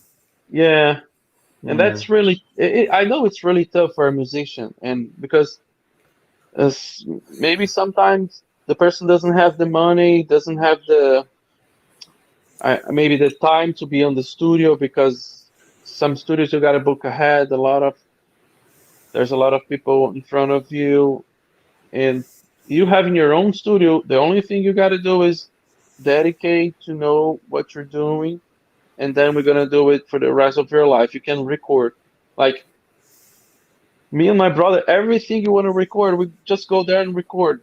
There's no a middle guy to be behind the computer to. Yeah, who knows your music better than you two? So like, you know, you two know your music the best. So obviously it makes more sense for you to do your own sound, doesn't it? Really? Yeah, As long as definitely. you both agree with each other, as long as you both agree with each other, you don't have arguments about what you want to do with the sound. Sorry. So long as you both agree with how you want the sound to be. Yeah. As brothers, we fought a lot in the past. But nowadays we say, no, how you want to do it? You do this. We learned how to respect each other. Like, you do this. You do this. You do this. You do this. Fuck. Yeah. You get older. You get older, and you learn to like mediate and be more peaceful. Yeah, pretty much. Yeah, we learn. But the last weekend, last Saturday, I was still good to play, so we played a little bit, and I was there waiting for my brother. He was practicing a riff and this and that, and then he said, "No, do your drum part as you wish, and then I'm gonna do the riff on top." And I said, "What? That never happened before." And then everybody say what? That's cool. So how many songs have you got written now then? Have you got like prepared for the next album? Got a whole album prepared, have you? I don't want to say like in a few months or a few years. We never know, because we still focus on promoting the last album, because we were supposed to do a video clip and hire a PR and do a better campaign for the album. Yeah. So we're gonna finish that campaign, but we don't have any place to play, so we're not practicing for a show. No. So we decided to start writing stuff, because it's been a long time since we wrote, because that album took 10 years for that album. Wow. Not that we did the songs in 10 years. We did all of them in like 1 year and a half. But the thing was that so many things happens before we get together and decide, no, this is it. We're gonna launch the album. This is gonna be like this and like that. That's why it took that long. Yeah. But no, it was great. Yeah. It's a great album. I know it's been, obviously can't promote it at the moment because of the way the world's been. Have you had like other interviews or good reviews in that? Did you get a lot of good reviews for it? Yeah, we did get good reviews, and some reviews, I like the way people describe it, because it's exactly how we think. Because they say there's no genre to describe. Like, it's not hard, it's not heavy metal, it's not thrash metal. And then one guy said it's pure metal in the essence, because we have a progressive metal influence and any type of influence, and we just it's like I always tell, we just play metal. We don't try to explain us too much. And yeah, there was another website. I don't remember. I'm really bad right now because of this medication. So pardon me, guys. But a website that gave us I think a 8.5 review. I think the max would be 10. So I got really satisfied with that for our first album. Was really good. Yeah. But this, yeah, it's been pretty cool. All the feedback we have. Might try and download one of your videos actually, so I can play it in this stream. Maybe see if I can do that. Is that all right if I do that? You don't mind, do you? Sorry? If I download one of your videos to play in this stream? Oh, feel free to do whatever you want. Okay, I'm gonna try and get a video. I'm gonna try. Yeah, I'm doing it now. I might have to finish up in a minute because I'm getting knackered now. I'm getting really tired. I had about 2 hours sleep last night. I just shit, only 2 hours. Yeah, because it is. I was just visiting my girlfriend for the first time in like 3 months, and I'm like a night owl, so I always go to bed really late. She always gets up really early. So last night I went to bed about 4, and then she woke up at 6, and I woke up. I went to bed about 4 o'clock, just after playing Apex Legends on PS5. What's happening with your bands? You got anything happening with your bands at the moment, or coming up soon? What with me? Yeah. Not as of late. Might potentially have a new song for Herbicidal, which just came up out of fucking nowhere when we were playing Among Us. Right. And well, because one of my mates, Howard, used to work at the Griffin behind the bar, and even in the kitchen when it used to make food. And he was ordering a bacon double cheeseburger XL meal from Burger King. Right. And he called himself a trash goblin. Okay, that's kind of new song, is it? So that's potentially a new song. I just got to try and write the damn thing now. And then contact the others saying, potentially new song. Let's think of something. Fair enough. What about your new songs, Lucas? You got any like really cool tracks? What's the best one that we should get ready to listen out for when it comes? Yeah, we need some. You mean the new ones that we're doing right now? Yeah. Have you got like anyone that's like you really think is going to be fucking blow people's socks off when it comes out? I can't really tell that much about it because we don't have like a specific one. Right. But yeah, it's because so I cannot really tell much about it right now because it's not recorded yet. No, we don't have anything definitely defined right now. So yeah, just lots of riffs. Yeah, it's just some riffs put together. Yeah, we're finishing one, but we didn't put a name on it. There's no lyrics because the way we do music, we do the instrumental, and then after the instrumental is all done, we do the lyrics. So right. Cool. Right, my eyes are killing me now. So I'm gonna say we're gonna play out this track. I've got this track that I just downloaded off your page. Heroes Die Alone. Is that from the album? Tell us about this one. This is a good one. This is a good one. What's the lyrics about then? What's the song about? The song is about like that every hero. It's the hero. The type of person that it's a hero, it's someone that it's not selfish, but everyone wants to go along with the hero. And there's a part of the lyrics that is I see through you, my friend. You are lost inside your head.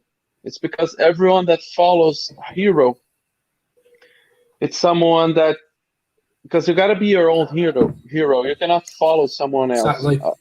Because if you keep following someone else, you're going to be lost inside your head. Yep. Interesting. That's basically, it's a little bit about the concept of the song. So, right.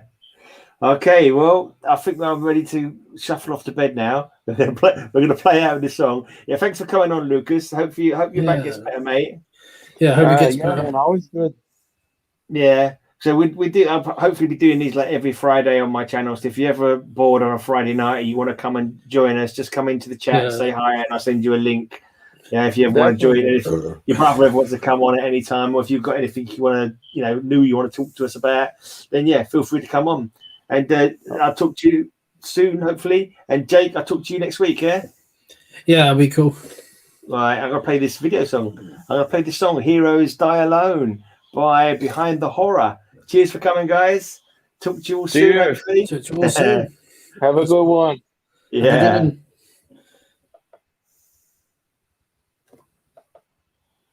Oh, why's that muted? What's going on? It's muted for some reason. I don't know. Hold on a second. What is happening there? Oh, that didn't work. Some reason that doesn't want to work. Some reason it's muted. How the hell did that happen? I just downloaded it. For some reason, it's giving me a muted track. That sucks. Oh my god. That is really annoying. I think the downloader didn't work properly. Let's just try out something else. That sucks. Let's see if it works on this. Can I share it from here? Nope, that's muted as well. I have no idea what happened there. Sorry. You have to send it to me and I'll play it next week, mate. Send it to me and I'll play it next week. It was my fault. This was my fault. Yeah. I don't know why send it to you. That's really a downer. That is. I was looking forward to listening to that. Now we end it with a fizzle instead of a bang. Damn it. We'll play it next week. Cheers, guys. Talk to you all soon. Bye. Oh dear.